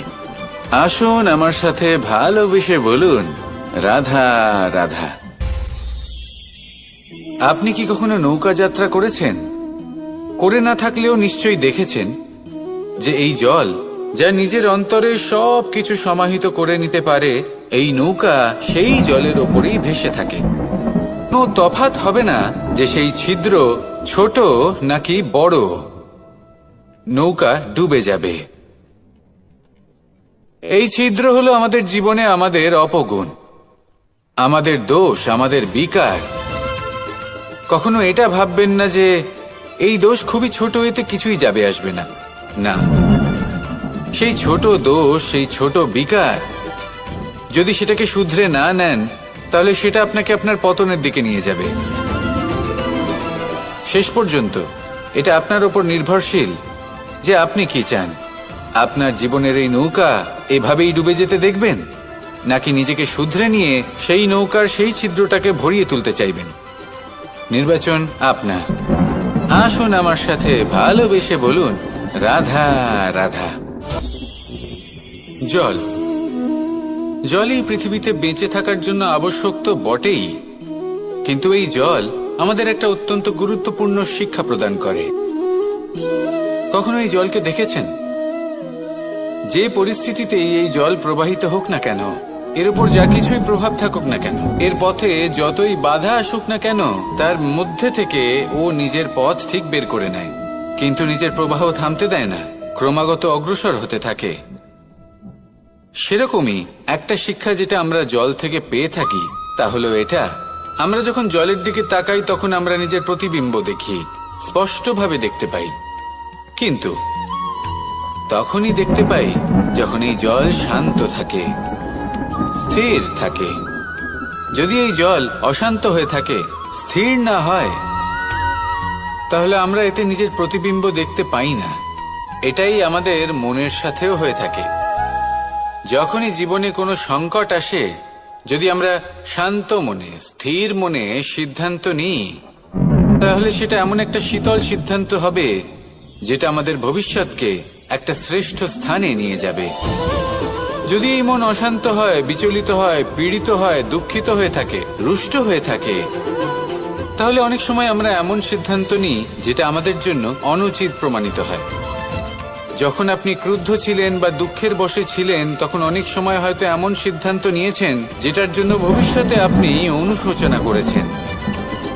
এবার দেখুন, এই আবেগগুলো থেকে আমরা পালাতে পারবো না, কিন্তু এই আবেগগুলো আপনার উপর কতটা প্রভাব ফেলবে সেটা আমরা অবশ্যই ঠিক করতে পারি। এই মনকে আমরা নিয়ন্ত্রণ করতে পারি। এটাই করুন, চিন্তা করুন, এই মনকে শান্ত রাখুন, স্থির হতে চেষ্টা করুন, আর তারপরে সিদ্ধান্ত নিন। আসুন আমার সাথে ভালোবেসে বলুন, রাধা রাধা। এই সংসারে ভৌতিক বস্তুরও নিয়তি আছে। যারাই এই সংসারে আসে বা উৎপন্ন হয়, তারা কিছুমাত্র সময় পর্যন্তই এখানে থাকতে পারে, আর তারপরে সেও লুপ্ত হয়ে যায়, অর্থাৎ সে নিজেও এই পঞ্চমহাভূতে সমাহিত হয়ে যায়। আমাদের সাথেও ঠিক এটাই হয়। সেই জন্যই ঈশ্বর দ্বারা প্রদত্ত এই উপহারের বিষয়ে ভাবুন, এই জীবনের বিষয়ে ভাবুন। ঠিক যেমন বিশ্বাস ভঙ্গ হলে কোনো ব্যক্তি আমাদের কাছে অপরিচিত হয়ে যান, ঠিক সেরকমই শেষ নিঃশ্বাস ত্যাগের পর এই শরীরও আমাদের কাছে পরই হয়ে যায়। তাই এই শরীর থাকাকালীন শ্রেষ্ঠভাবে একে সদ্ব্যবহার করুন, এই জীবনে শ্রেষ্ঠ কর্ম করুন। আর এই জীবনকে শ্রেষ্ঠভাবে যাপন করার জন্য কিছু কথা বোঝা প্রয়োজনীয়। যদি আপনি কারোর প্রশংসা করেন, তাহলে পূর্ণ হৃদয় দিয়ে করুন। যদি আপনি হস্তক্ষেপ করে থাকেন, তাহলে মস্তিষ্ক দ্বারা করুন। যদি আপনি সমীক্ষা করেন, তাহলে বিবেক দ্বারা করুন। যদি আপনি ধন অর্জন করতে চান, তাহলে নীতি অনুসারে চলুন। যদি জীবনযাপন করতে চান, তাহলে রীতি মেনে করুন। আর যদি ঈশ্বরের ভজন করতে চান, তাহলে ভক্তিভাব নিয়ে করুন। শুধু এই কথা মনে রাখবেন যে আপনার এই জীবন কিন্তু অনিশ্চিত কাল পর্যন্তই আছে। কতক্ষণ আছে সেটা কেউ জানে না। তাই কিছু মুহূর্ত যেটা যাপন করতে আমরা এখানে এসেছি, সেখানে ক্রোধ, অহংকার, ঈর্ষা, এইসব আবেগের কি গুরুত্ব বলুন তো? এগুলো ত্যাগ করুন। মানুষকে ক্ষমা করতে শিখুন, আস্তে আস্তে বিশ্বাস করতে শিখুন। এই সংসারে নিঃস্বার্থভাবে প্রেম করতে শিখুন, আর সবার মধ্যে আনন্দ বিতরণ করুন। তাই এই সব গুণ যদি আপনি আত্মসাৎ করতে পারেন, তাহলে আপনার জীবনে শুধু আনন্দ এবং আনন্দই বিরাজমান হবে। আসুন আমার সাথে ভালোবেসে বলুন, রাধা রাধা। এই ব্রহ্মাণ্ড কত বৃহৎ, তাই না? যার সম্মুখে এই পৃথিবীকেও একটা বিন্দুর মতো মনে হয়। আর এই পৃথিবীতে আমরা কে হই, আমাদের আকার কি রকম, আমাদের অস্তিত্বই বা কি? যখন আমরা এভাবে ভাবি, তখন মনে হয় আমরা কিছুই নই। তা আমরা যখন কিছুই নই, তাহলে আমরা এত চিন্তা করি কেন? কি ভেবে ভয় পাই? কাকেই বা এত ভয় পাই? কে আমাদের মারতে পারে, আর কেই বা আমাদের জন্ম দেবে? আত্মার আসলে না কখনো জন্ম হয় আর না কখনো মৃত্যু। আত্মা শুধুই শরীর বদল করে। আপনি, আমি, আমরা সকলে এই শরীর নয়, আমরা হলাম আত্মা, যা হলো পরম আত্মার পরম অঙ্গ। সেই জন্য মনে রাখবেন, বাইরের কোথাও দেখবেন না, নিজের অন্তরের গভীরে গিয়ে দেখুন, আত্মাকে উপলব্ধি করতে শিখুন। ক্লেশ, ভয়, চিন্তা, এই সব কিছুর থেকে নিজেকে দূরে রাখুন, তাহলেই উপলব্ধি করতে পারবেন পরমাত্মা কে। তাহলে আসুন আমার সাথে ভালোবেসে বলুন, রাধা রাধা। পরিবর্তন এই সংসারের শাশ্বত নিয়ম। কোনো রাজা নেই যিনি চিরকাল রাজা থাকেন, কোনো ধনী ব্যক্তি নেই যিনি চিরকাল ধনী থাকবেন। এই সংসারে সূর্যের স্থান নেওয়ার জন্য চন্দ্রিমার আগমন ঘটে। কোন স্থান যাকে পতিত বলা হয়েছিল, সেখানে মহল তৈরি হয়েছে। কোন স্থান যাকে আজ মলিন বলা হয়েছে, কাল সেখানে মন্দিরও স্থাপন হতে পারে। কোনো ঋতু চিরকালের জন্য থাকে না, কখনো সময় চিরকাল একরকম থাকে না। আজ যে আপনার কাছে রয়েছে, কাল অন্য কারোর ছিল। আজ যে আপনার কাছে রয়েছে, কাল তা অন্য কারোর কাছে চলে যাবে। আপনার সাথে কিছু থাকলে তা হলো আপনার কর্ম, কিন্তু সেই কর্মের পরিণামও আপনার নয়। আপনি শুধু কর্ম করুন, বাকি সবকিছুই পরিবর্তনশীল। কিন্তু সেই পরিবর্তনকে দেখে ভয় পাওয়ার প্রয়োজন নেই, তাকে স্বাগত জানান। যদি আপনি হাসি মুখে সেই পরিবর্তনকে স্বাগত জানান, তাহলে এই পরিবর্তনও হাসি মুখে আপনার সাথে থাকবে। আসুন আমার সাথে ভালোবেসে বলুন, রাধা রাধা। সঞ্চয়। মানুষের যখন থেকে বোধ বুদ্ধি হয়, সঞ্চয় করতে আরম্ভ করে দেন। সঞ্চয় করতে থাকেন ভোজনের, সঞ্চয় অর্থের, সঞ্চয় শক্তির। নিজের জন্য করেন, নিজের পরিবারের জন্য করেন, নিজের স্ত্রীর জন্য করেন, সন্তানের জন্য করেন, সন্তানের সন্তানের জন্যও সঞ্চয় করেন। সঞ্চয় করার জন্য ওনার কাছে অনেক কারণ রয়েছে, কারণ উনি এটা ভাবেন যে এই সঞ্চিত শক্তির জন্য কেউ ওনার কোনো ক্ষতি করতে পারবে না। মানুষ ভুলে যান একটা গুরুত্বপূর্ণ কথা, এই সত্য, উনি এই সংসারে খালি হাতেই এসেছিলেন, আর এখান থেকে ওনাকে খালি হাতেই যেতে হবে। যা এখানকার তা এখানেই থেকে যাবে। আর যদি কিছু ওনার সাথে যায় তা হলো ওনার কর্ম, আর কিচ্ছু নয়। তাই যদি কিছু অর্জন করতে চান, তাহলে শুভ কর্ম অর্জন করুন, আত্মশক্তি অর্জন করুন, কারণ পরলোকে এটাই হবে আপনার সম্পত্তি। তাহলে কি এটা আপনি অর্জন করতে চান না? আসুন আর আমার সাথে ভালোবেসে বলুন, রাধা রাধা। সদিচ্ছা। দেখতে গেলে 3 অক্ষরে তৈরি এই শব্দ, কিন্তু সমস্ত ত্রিলোক তার উপরেই আধারিত। আপনি এই সংসারে এসেছেন, তখন অবশ্যই শ্বাস নেবেন, কিন্তু তার বদলে আপনাকে কিছু তো দিতেই হবে। আপনার উপর নির্ভর করছে আপনি কি দেবেন। কি দেবেন এই সংসারকে, এই সমাজকে, নিজের পরিবারকে, আর তার বদলে কি নেবেন? যশ নাকি অপযশ?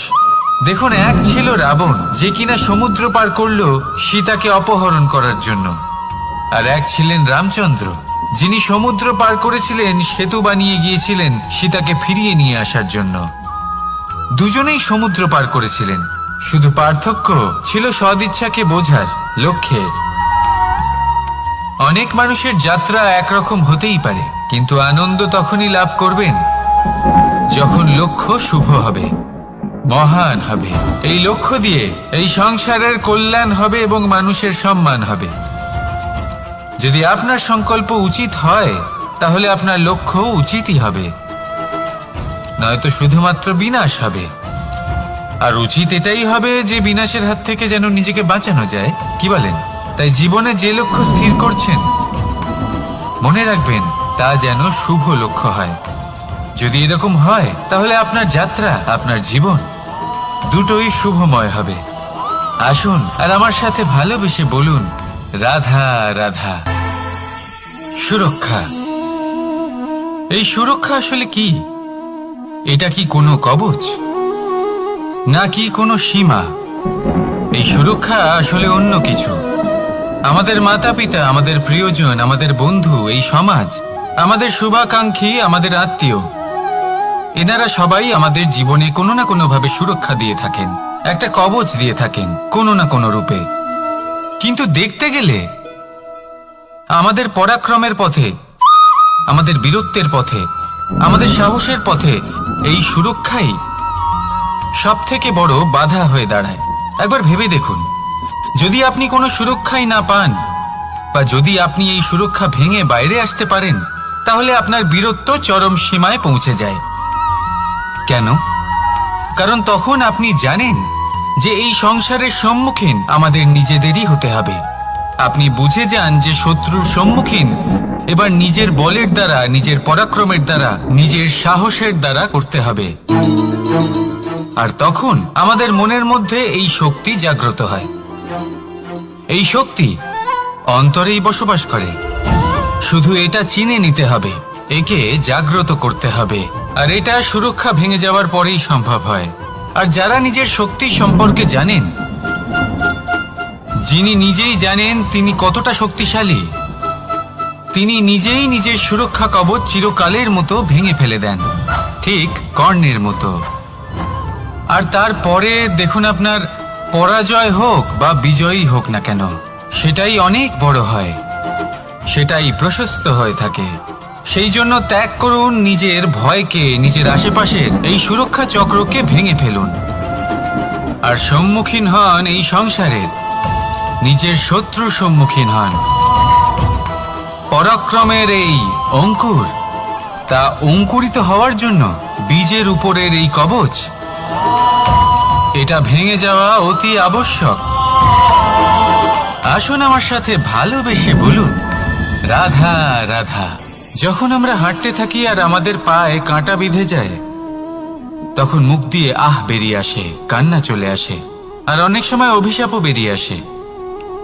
কিন্তু আমরা কি কখনো এটা এইভাবে দেখেছি, এইভাবে ভেবেছি যে আমরা যে পথে চলেছি সেই পথে কাঁটা বিঁধেছে, নাকি আমরা সেই পথ নির্বাচন করেছি যাতে শুধুই কাঁটা রয়েছে? নাকি আমরা এভাবে ভেবে দেখেছি যে এই কাঁটা আমাদের কষ্ট দিতে এসেছে, নাকি এটা আমরাই বিছিয়ে রেখেছিলাম? সাবধান থাকা উচিত ছিল, কারণ কাঁটা বিঁধলে যন্ত্রণা হবে, চিৎকার করে ফেলতে পারি, মুখ থেকে অভিশাপও বেরিয়ে আসতে পারে। কিন্তু এই অভিশাপ শুধুমাত্র আমাদের তরফ থেকে অভিশাপ হয়, সামনের ব্যক্তিটির ওপরও নির্ভর করে। এবার সেই ব্যক্তি যদি এমন হয় যে ভুল আর কাঁটা এই দুই সমানভাবে গ্রহণ করতে পারে, তার কাছে অভিশাপও বরদানে পরিণত হয়। শেষ পর্যন্ত ব্যাপারটা দাঁড়ায় ভাবনা, চিন্তা, দৃষ্টিভঙ্গির ওপর। কারণ আপনার এই ভাবনাই সত্যি হয়ে সামনে আসে।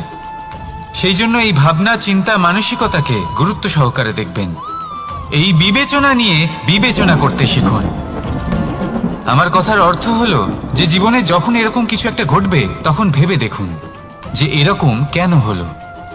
আপনি কি এমন কোনো কর্ম করেছিলেন যার কর্মফল এটা? এমন কোনো কাজ যা অনুচিত ছিল, অসত্য ছিল, যা অভদ্রতার কারণ ছিল? ভেবে দেখা প্রয়োজন।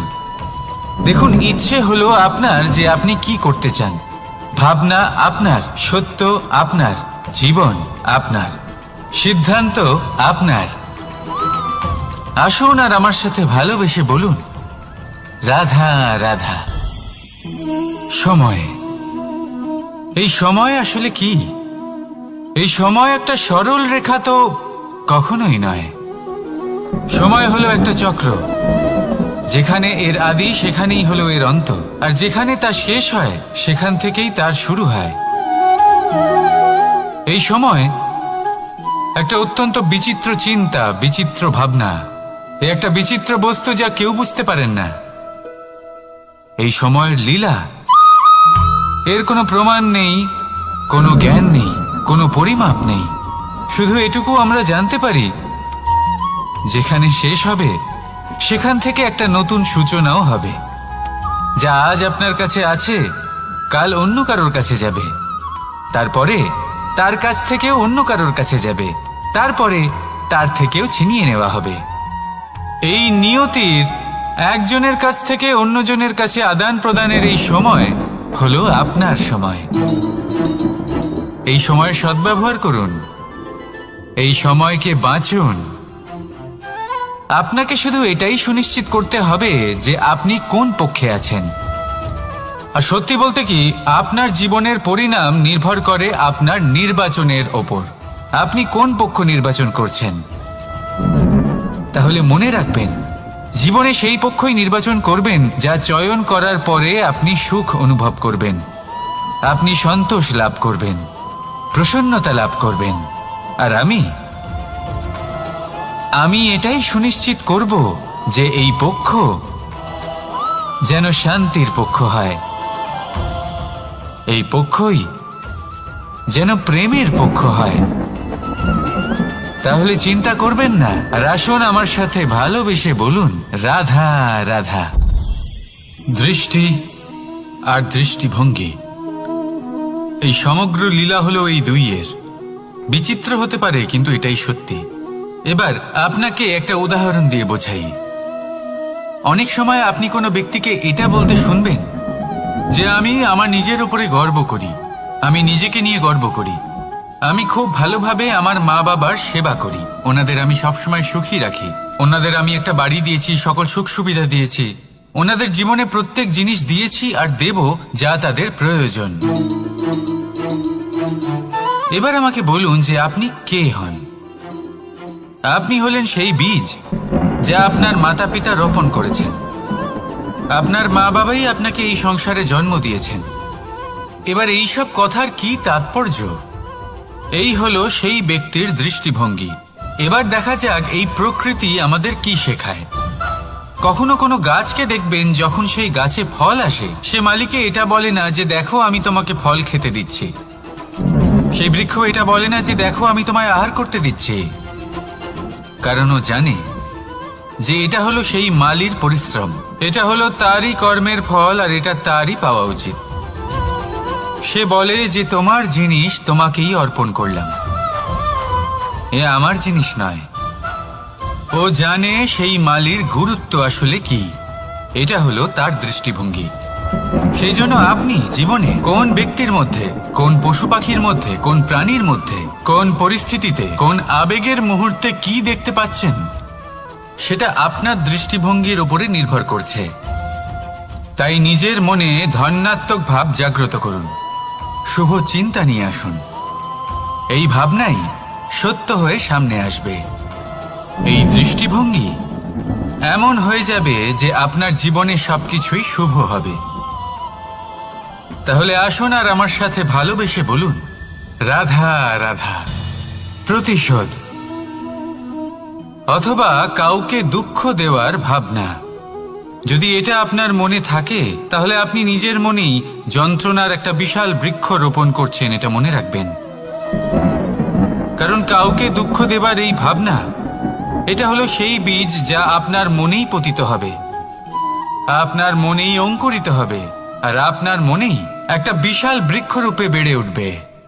জীবন আপনার, কর্ম আপনার, কাউকে দুঃখ দেবার ভাবনা আপনার ছিল, এই বৃক্ষ হলো আপনার, তাই এর ফলও আপনিই পাবেন, যা গ্রহণও আপনাকেই করতে হবে। মনে রাখবেন, যে মানুষ এটা ভাবে যে আমি ওকে দুঃখ দেব, ওকে কষ্ট দিতে চাই আমি, সেই মানুষই দুঃখ আর কষ্ট পেয়ে থাকে। যদি সেই জায়গায় আপনি এটা ভাবেন যে আমি কাউকে সুখী করে তুলতে চাই, কাউকে সুখ প্রদান করতে চাই, তাহলে তারও বীজ আপনার মনেই রোপণ হবে, বৃক্ষে পরিণত হবে, যার ফলও আপনিই পাবেন। এখানে বিষয়টা হলো শুধু মানসিকতার চিন্তা, যা সত্য হয়ে আপনার সামনে আসে। তাহলে এই মানসিকতা শুভ করুন, সবার জন্য মঙ্গল কামনা করুন।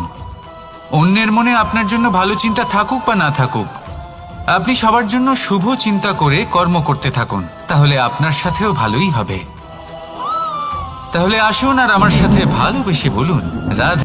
বন্ধু আর শত্রু, প্রত্যেকের জীবনের একটা বড় অংশ এর উপরে নির্ভরশীল হয়ে থাকে।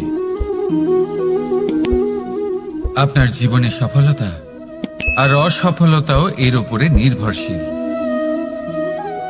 কিন্তু এই বন্ধু এবং শত্রুদের খুঁজে পাওয়ার জন্য আপনাদের বাইরে যাওয়ার প্রয়োজন নেই, কারণ এরা স্বয়ং আপনার ভেতরেই আছে। আপনি যদি বিনম্র থাকেন, যদি আপনি নিরন্তর প্রয়াস করতে পারেন, তাহলে আপনার কোনো বন্ধুর প্রয়োজন নেই। যদি আপনার মধ্যে অহংকার থাকে, যদি প্রতি কথায় আপনার মধ্যে ক্রোধ উৎপন্ন হয়, তাহলে আপনার শত্রুর কোনো প্রয়োজনই নেই। নিজের অন্তরের এই বন্ধু ও শত্রুকে চিনুন, আর আমার সাথে ভালোবেসে বলুন, রাধা রাধা।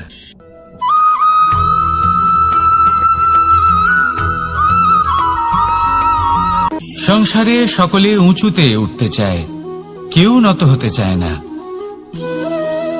সবাই এটা মনে করে যে নত হওয়ার অর্থ হলো তাদের আত্মসম্মান এবং অহংবোধের বিরুদ্ধাচরণ করা।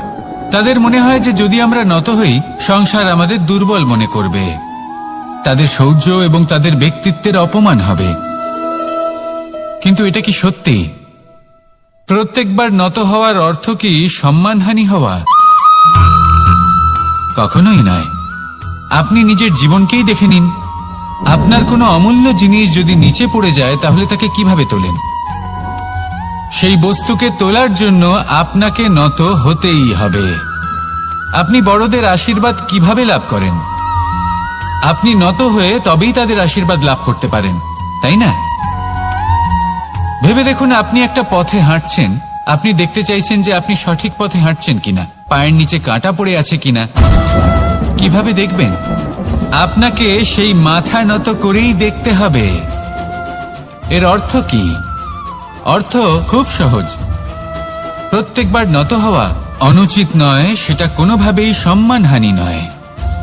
পরিস্থিতি অনুসারে এবং যেখানে প্রয়োজন আপনি নত হতে শিখে গেলে আপনি অনেক কিছুই লাভ করতে পারবেন।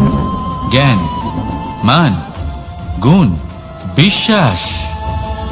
সেই জন্য প্রয়োজন এবং পরিস্থিতি অনুসারে নত হতে শিখুন, এতে অনুচিত কিছুই নেই। আত্মসম্মান থাকা অত্যন্ত প্রয়োজনীয়, কিন্তু তা যেন কখনো অহংকারে পরিণত না হয়। এই বিষয়ে অবশ্যই নজর রাখবেন এবং আমার সাথে ভালোবেসে বলবেন, রাধা রাধা।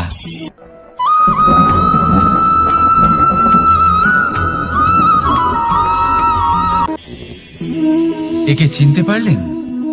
একে কুঠার বলা হয়। আপনারা জীবনে কোথাও না কোথাও কোনো না কোনো রূপে এটা দেখেই থাকবেন। একটা ব্যাপার নিশ্চিত, এই কুঠার ছাড়া কোনো বৃক্ষকে কাটতে পারা সরল নয়। এবার আপনি কখনো এটা ভেবেছেন, এই কুঠার, এর এই অংশ, এর মুখটাই যদি না থাকে তাহলে কি হবে? এ শুধুমাত্র কোনো বৃক্ষই নয়, তার কোনো ডালও কাটতে সক্ষম হবে না। এবারে ভাবুন, এই শুকনো কাঠের হাতল এ আমরা কোত্থেকে পেলাম? কোনো এক বৃক্ষ থেকেই। সেই ডাল যাকে কেটে ফেলা হয়েছিল এক বৃক্ষকে কাটার জন্য, এই ডালই শস্ত্ররূপে প্রস্তুত। আমাদের জীবনে আমাদের প্রিয়জন, আমাদের আপনজন যখন সময় কখনো কখনো তাদের সঙ্গ না দেয়, যদি তারা দৈন্য দশায় থাকেন তাহলে তাদের সঙ্গ কখনো ছাড়বেন না। ওনাদের প্রয়োজন শুধুমাত্র মনোবল, তা তাদের দিন। তাদের সাহায্য করা আপনার কর্তব্য। হয়তো তাদের সাথে থেকে আপনার কোনো লাভ হবে না, কিন্তু তাদের দূরে থাকাতে আপনার ক্ষতি অবশ্যই হতে পারে। সর্বদা সাহায্য করুন। সঠিক সময় আসলে তা আপনার সহায়ক অবশ্যই হবে। রাধা রাধা।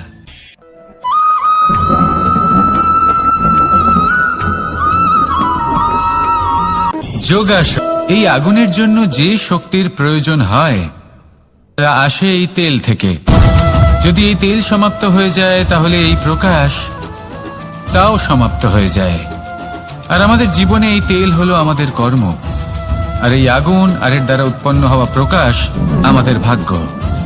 যত আমাদের কর্ম ক্ষীণ হতে থাকবে, আমাদের ভাগ্য সৌভাগ্য কোথাও না কোথাও লুপ্ত হয়ে যাবে। যে উজ্জ্বল ভবিষ্যৎ আমরা চাইছি তা কখনো লাভ করতে পারবো না যদি কর্ম না করি। ঠিক যেমন তেল ছাড়া অগ্নি উৎপন্ন হয় না, তেমনি কর্ম ছাড়া সৌভাগ্য হয় না। আর যেমন কর্ম তেমন ভাগ্য। তাই সবসময় কর্ম করতে থাকুন, কর্ম করা থামাবেন না। আর আমার সাথে ভালোবেসে বলুন, রাধা রাধা।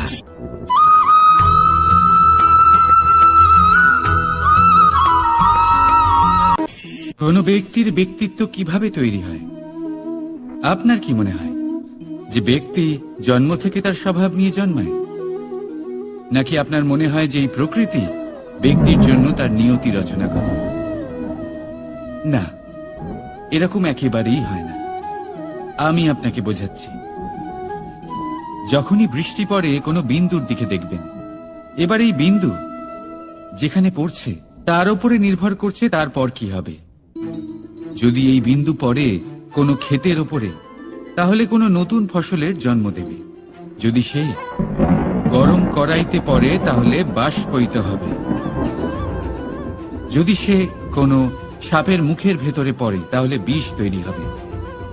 ঝিনুকের ভেতরে পড়লে মুক্ত তৈরি হবে। যদি কোনো পাতার ওপরে পড়ে তাহলে শিশির তৈরি হবে। একই বিন্দু, কিন্তু তার সঙ্গত তার ভবিষ্যৎ এবং ব্যক্তিত্ব নির্ধারণ করে। এবার এটা তো শুধুমাত্র এক বিন্দু, তার কাজ হলো শুধুমাত্র পড়া। কোথায় সেটা সেও নির্ধারণ করতে পারে না, কিন্তু আপনি হলেন মানুষ। আপনি বাছাই করতে পারবেন যে আপনার সঙ্গী কারা হবে, কাদের সাথে আপনি মেলামেশা করে বড় হবেন। তাই তা ভালোভাবে করুন, কারণ এই নির্বাচন আপনার হাতে, কারণ এই জীবন আপনার, ভবিষ্যৎ আপনার। এবার আপনি মহান হতে চান কি না তার নির্ণয় আপনাকেই করতে হবে। আসুন আমার সাথে ভালোবেসে বলুন, রাধা রাধা।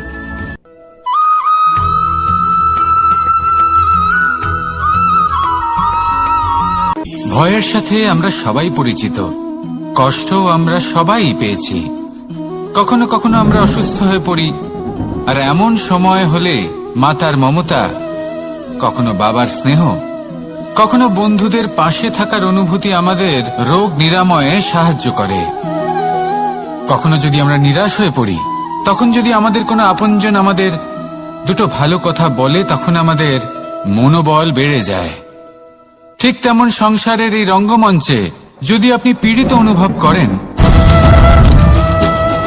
কিছু শুভ কথা আলোচনা করুন, কিছু স্তুতি গান করুন, কিছু মুহূর্তের জন্য হলেও নিজের ইষ্টদেবের কথা স্মরণ করুন আর প্রার্থনা করুন। সাহস বাড়বে, শক্তিও বৃদ্ধি পাবে এবং সামনে এগিয়ে চলার পথও দেখতে পাবেন। তখন এই মন প্রসন্ন হয়ে বলবে, রাধা রাধা।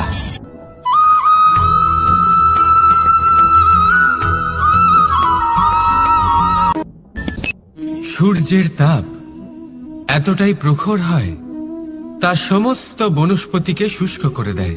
পুকুর হোক, নদী হোক, সরোবর হোক, সমস্ত শুষ্ক হয়ে যায়। কিন্তু আপনি কখনো শুনেছেন সূর্যের তাপে সমুদ্র শুকিয়ে গেছে? এমন কখনোই হয় না। আর এর পেছনেই লুকিয়ে রয়েছে এক অমূল্য জীবনের শিক্ষা। সমুদ্রের মতো নিজেকে ধৈর্যশীল করে তুললে, নিজেকে সংযমী করে তুললে, সূর্যের তাপ আপনার কোনো ক্ষতি করতে পারবে না। আপনার অন্তর থেকে সেই তাপ বাষ্পায়িত হয়ে মেঘ তৈরি হয়ে সূর্যকে ঢেকে দেবে, আর তারপর হবে শুধু সাফল্যের বৃষ্টি।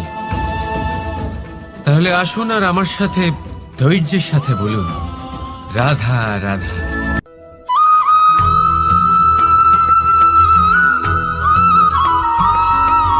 মানুষের জীবনে দুই ধরনের আবেগ থাকে যা চিরকাল তার সাথে বসবাস করে। প্রথম, স্বপ্ন। দ্বিতীয়, অজুহাত। মানুষ হাজার হাজার স্বপ্ন দেখতে পারে। আমাকে এই কাজ করতে হবে, আমাকে ওখানে ঘুরতে যেতে হবে, আমার জীবনে এই অসম্ভব কাজ বাস্তবায়িত করে দেখাতে হবে, আদি ইত্যাদি। এবার ঠিক যেমন স্বপ্ন দেখেন, সেইভাবে অজুহাতও খুঁজে নিয়ে আসেন। আমি এই স্বপ্ন পূরণ করতে পারলাম না, কারণ আমাকে কেউ সাহায্যই করল না, কারণ আমি দুর্বল হয়ে পড়েছিলাম, কারণ আমার কাছে সময়ই ছিল না, আদি ইত্যাদি। এবার সাফল্য এবং অসফলতার মাঝখানে এই ধরনের সংঘর্ষ হতে থাকে। সাফল্য তখন লাভ করা সম্ভব যখন আপনার স্বপ্ন আপনার অজুহাতের থেকে অনেক বড় হয়, আর অসফলতা তখন পাবেন যখন আপনার অজুহাত আপনার স্বপ্নের থেকে অনেক বড় হয়। আপনি যদি সাফল্য লাভ করতে চান, তাহলে চেষ্টা করতে থাকুন, পরিশ্রম করুন। যদি অসফল হন, তাহলে ভয়ভীত হওয়ার কোনো প্রয়োজন নেই। নিজের ভুল বুঝুন, তাকে শুধরে নিন, আবার চেষ্টা করুন। কিন্তু যদি নিজের জীবনে অজুহাত নিয়ে আসেন, তখন স্বপ্ন কখনো পূরণ হবে না। আসুন আমার সাথে ভালোবেসে বলুন, রাধা রাধা।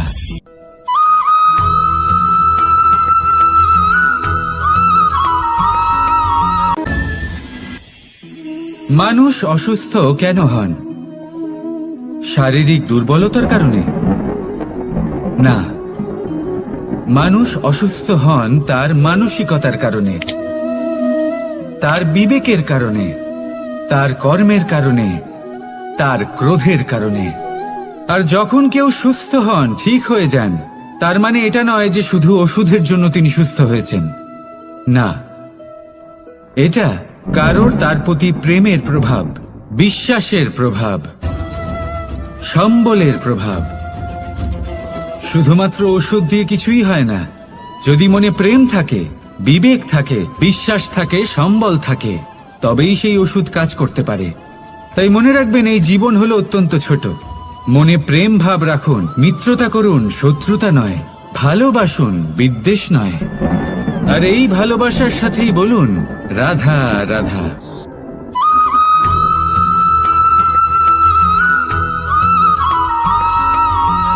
জীবন কিসের উপর নির্ভরশীল? ধনের ওপর, বৈভবের ওপর, নিঃশ্বাসের ওপর? না, এই জীবন নির্ভরশীল বিশ্বাসের ওপর। বিশ্বাস নিজের ওপর, বিশ্বাস আমাদের আপনজনের ওপর। কিন্তু যখন এই বিশ্বাস ভেঙে যায়, তখন মানুষের মনও ভেঙে যায়, আর তারপর সে অন্য কিছু করতেই পারে না। তখন কি করা যেতে পারে? 3টে কাজ আছে যা আপনি করতে পারেন। প্রথম, ভালোবাসা। যাকে আপনি ভালোবাসেন, যারা আপনাকে ভালোবাসে, ভুল যারই হোক না কেন, তার কাছে ক্ষমা চাইতে কখনোই সংকোচ বোধ করবেন না। দ্বিতীয় হলো বিশ্বাস। যারা আপনাকে ভালোবাসেন, আপনাকে বিশ্বাস করেন, তাদের বিশ্বাস কখনো ভাঙবেন না। তৃতীয় হলো আশা। যারা আপনাকে ভালোবাসেন, আপনাকে বিশ্বাস করেন, তাদের আশা আপনার সাথে জড়িত। তাদের থেকে কখনো কিচ্ছু লুকোবেন না। এই 3টে কাজ করুন, আর এই জীবন সুপ্রসন্ন হয়ে বলবে রাধা রাধা।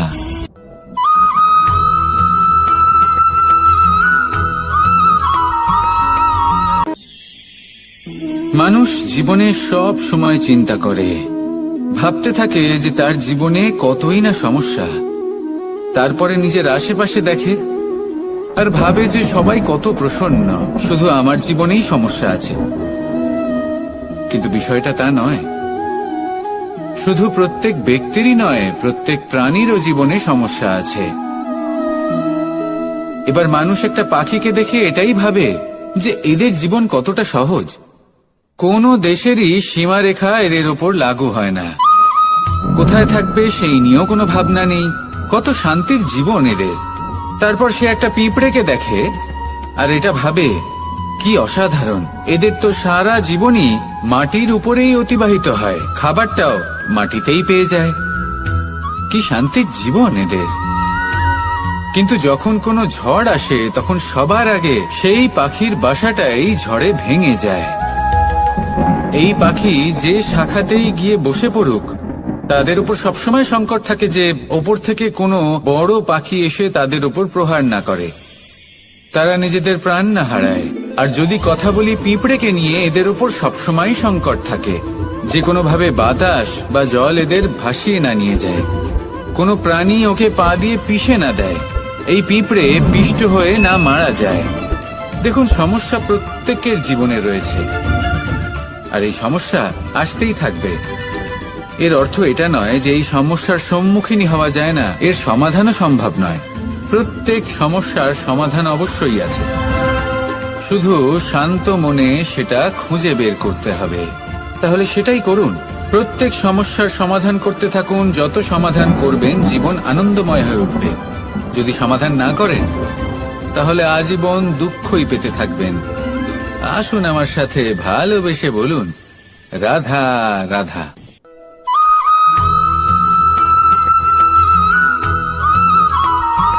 প্রেম হলো এই সংসারের সব থেকে বড় ঢাল এবং সব থেকে বড় অস্ত্র।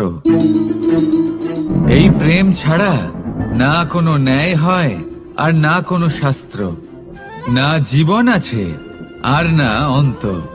এবার যদি এই প্রেম মনের মধ্যে বাস করতে শুরু করে, তাহলে কখনো কোনো সমস্যাই হবে না। আর যদি হয়েও থাকে, তাহলে তা স্থায়ী হবে না। এই প্রেম কি না করতে পারে? এই প্রেম সমস্ত সমস্যা মিটিয়ে ফেলতে পারে। আপনার মনের মধ্যে অহংকারকেও বিনাশ করে দিতে পারে। আপনাকে সাক্ষাৎ ঈশ্বরের সাথে দেখা করাতে পারে। তাই প্রেমের দ্বারা প্রয়াস করতে থাকুন। এই সংসারের প্রত্যেক মানুষকে, প্রত্যেক বস্তুকে, প্রত্যেক জীব জন্তুকে ভালোবাসবেন। আর এই প্রেমের দ্বারাই বলুন রাধা রাধা।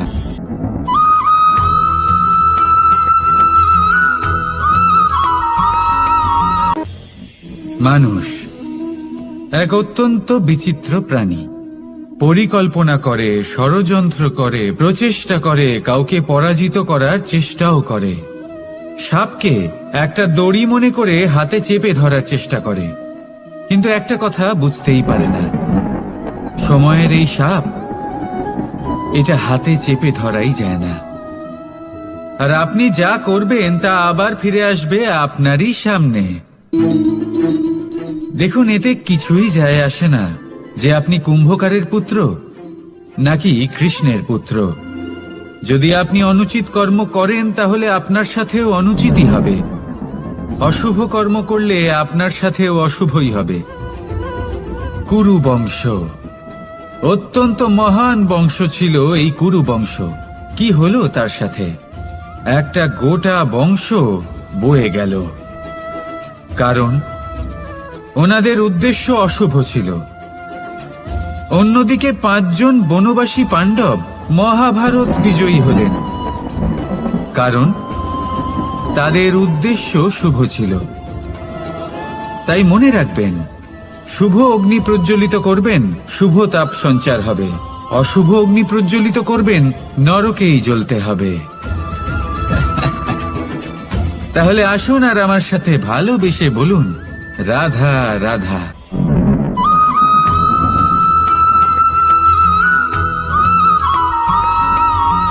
প্রেম এই সংসারে এসেছিল এই সংসারকে প্রেমের শিক্ষা দেওয়ার জন্য, এই জীবনের সুখের অনুভূতি আসলে কি তা শেখানোর জন্য। কিন্তু যদি সত্যি কথা বলি, তো আমি নিজেই প্রতিদিন প্রেমের নতুন নতুন স্বরূপ দেখতে পাই। প্রেমের একটা নতুন অনুভূতি প্রত্যেক নতুন দিনে। আর তার কারণ হলো এই প্রেম অনন্ত, এ হলো দৈব। প্রেম হলো এই সংসারের সব থেকে বড় ঢাল এবং সব থেকে বড় অস্ত্র। এই প্রেম ছাড়া না কোনো ন্যায় হয় আর না কোনো শাস্ত্র, না জীবন আছে আর না অন্ত। এবার যদি এই প্রেম মনের মধ্যে বাস করতে শুরু করে, তাহলে কখনো কোনো সমস্যাই হবে না। আর যদি হয়েও থাকে, তাহলে তা স্থায়ী হবে না। এই প্রেম কি না করতে পারে? এই প্রেম সমস্ত সমস্যা মিটিয়ে ফেলতে পারে। আপনার মনের মধ্যে অহংকারকেও বিনাশ করে দিতে পারে। আপনাকে সাক্ষাৎ ঈশ্বরের সাথে দেখা করাতে পারে। তাই প্রেমের দ্বারা প্রয়াস করতে থাকুন। এই সংসারের প্রত্যেক মানুষকে, প্রত্যেক বস্তুকে, প্রত্যেক জীব জন্তুকে ভালোবাসবেন। আর এই প্রেমের দ্বারাই বলুন, রাধা রাধা।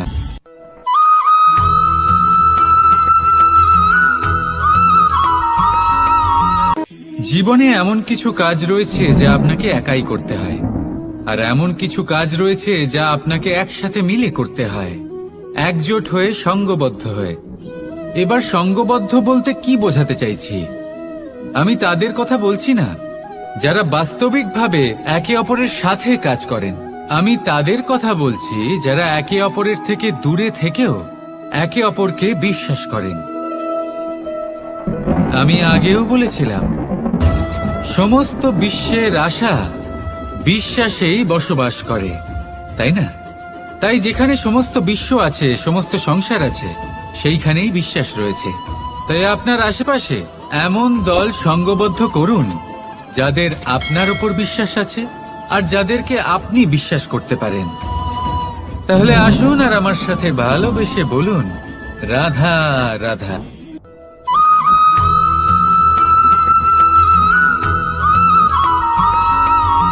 আমরা যে মানুষকে চাই, যাকে আমরা ভালোবাসি, তাকে একটা উপহার অবশ্যই দিতে চাই। এমন এক উপহার যা ওনার ভালো লাগবে, যা শ্রেষ্ঠ হবে, অতি প্রিয় হবে, বহুমূল্য হবে, বা বলতে পারেন মূল্যবান হবে। তাই আমরা কি করি? আমরা বাজারে যাই, তার জন্য স্বর্ণ, আভূষণ, হিরে, মুক্তো এইসব নিয়ে আসি। কিন্তু এটাই কি সর্বশ্রেষ্ঠ উপহার? কখনোই না। সর্বশ্রেষ্ঠ উপহার হলো স্বাধীনতা। তাকে নিজের মনের মতো বাঁচার স্বাধীনতা। যদি আপনি কাউকে স্বাধীনতা না দিতে পারেন, তাহলে সে কোথাও না কোথাও বন্দী হয়ে যায়। তার বিকাশ কোথাও না কোথাও আটকে যায়। কিন্তু যদি আপনি কাউকে স্বাধীনতা দিতে পারেন, তাহলে আপনি দেখবেন ও সমস্ত সংসারকে, এই জীবনকে নিজের দৃষ্টিভঙ্গি দিয়ে দেখবে, বুঝবে যে কোনটা হলো উচিত আর কোনটা হলো অনুচিত, আর এটাই হলো সর্বশ্রেষ্ঠ। আর এবার যদি কাউকে স্বাধীনতার মাধ্যমে এত বড় একটা শক্তি দিতে পারেন, তাহলে আপনি আমাকে বলুন, এর থেকে বড় উপহার আর কি হতে পারে? আসুন আর আমার সাথে ভালোবেসে বলুন, রাধা রাধা।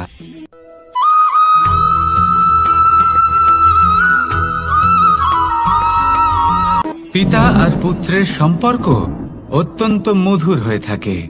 পিতা স্বপ্ন দেখেন, তাকে পূর্ণ করার সকল সম্ভাব্য চেষ্টা করেন, কিন্তু তাও অনেক সময় ওনার স্বপ্ন অপূর্ণ থেকে যায়। তখন পিতা ভাবেন যে স্বপ্ন উনি পূর্ণ করতে পারেননি, ওনার সন্তান তা অবশ্যই পূরণ করবে। যে স্থানে উনি কখনো পৌঁছতে পারেননি, সেই স্থানে ওনার পুত্র অবশ্যই পৌঁছবে।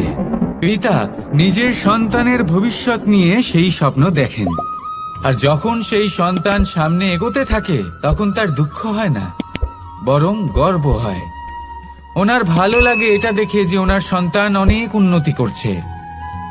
কিন্তু যখন সন্তান নিজের অভিভাবকের শক্তি দেখে, তার যশ দেখে হিংসা করতে থাকে, সমস্যা সেইখানেই শুরু হয়। সেই জন্য সকল সন্তানকে এটা মনে রাখতে হবে। দেখুন, পুত্র হবার সুবাদে এক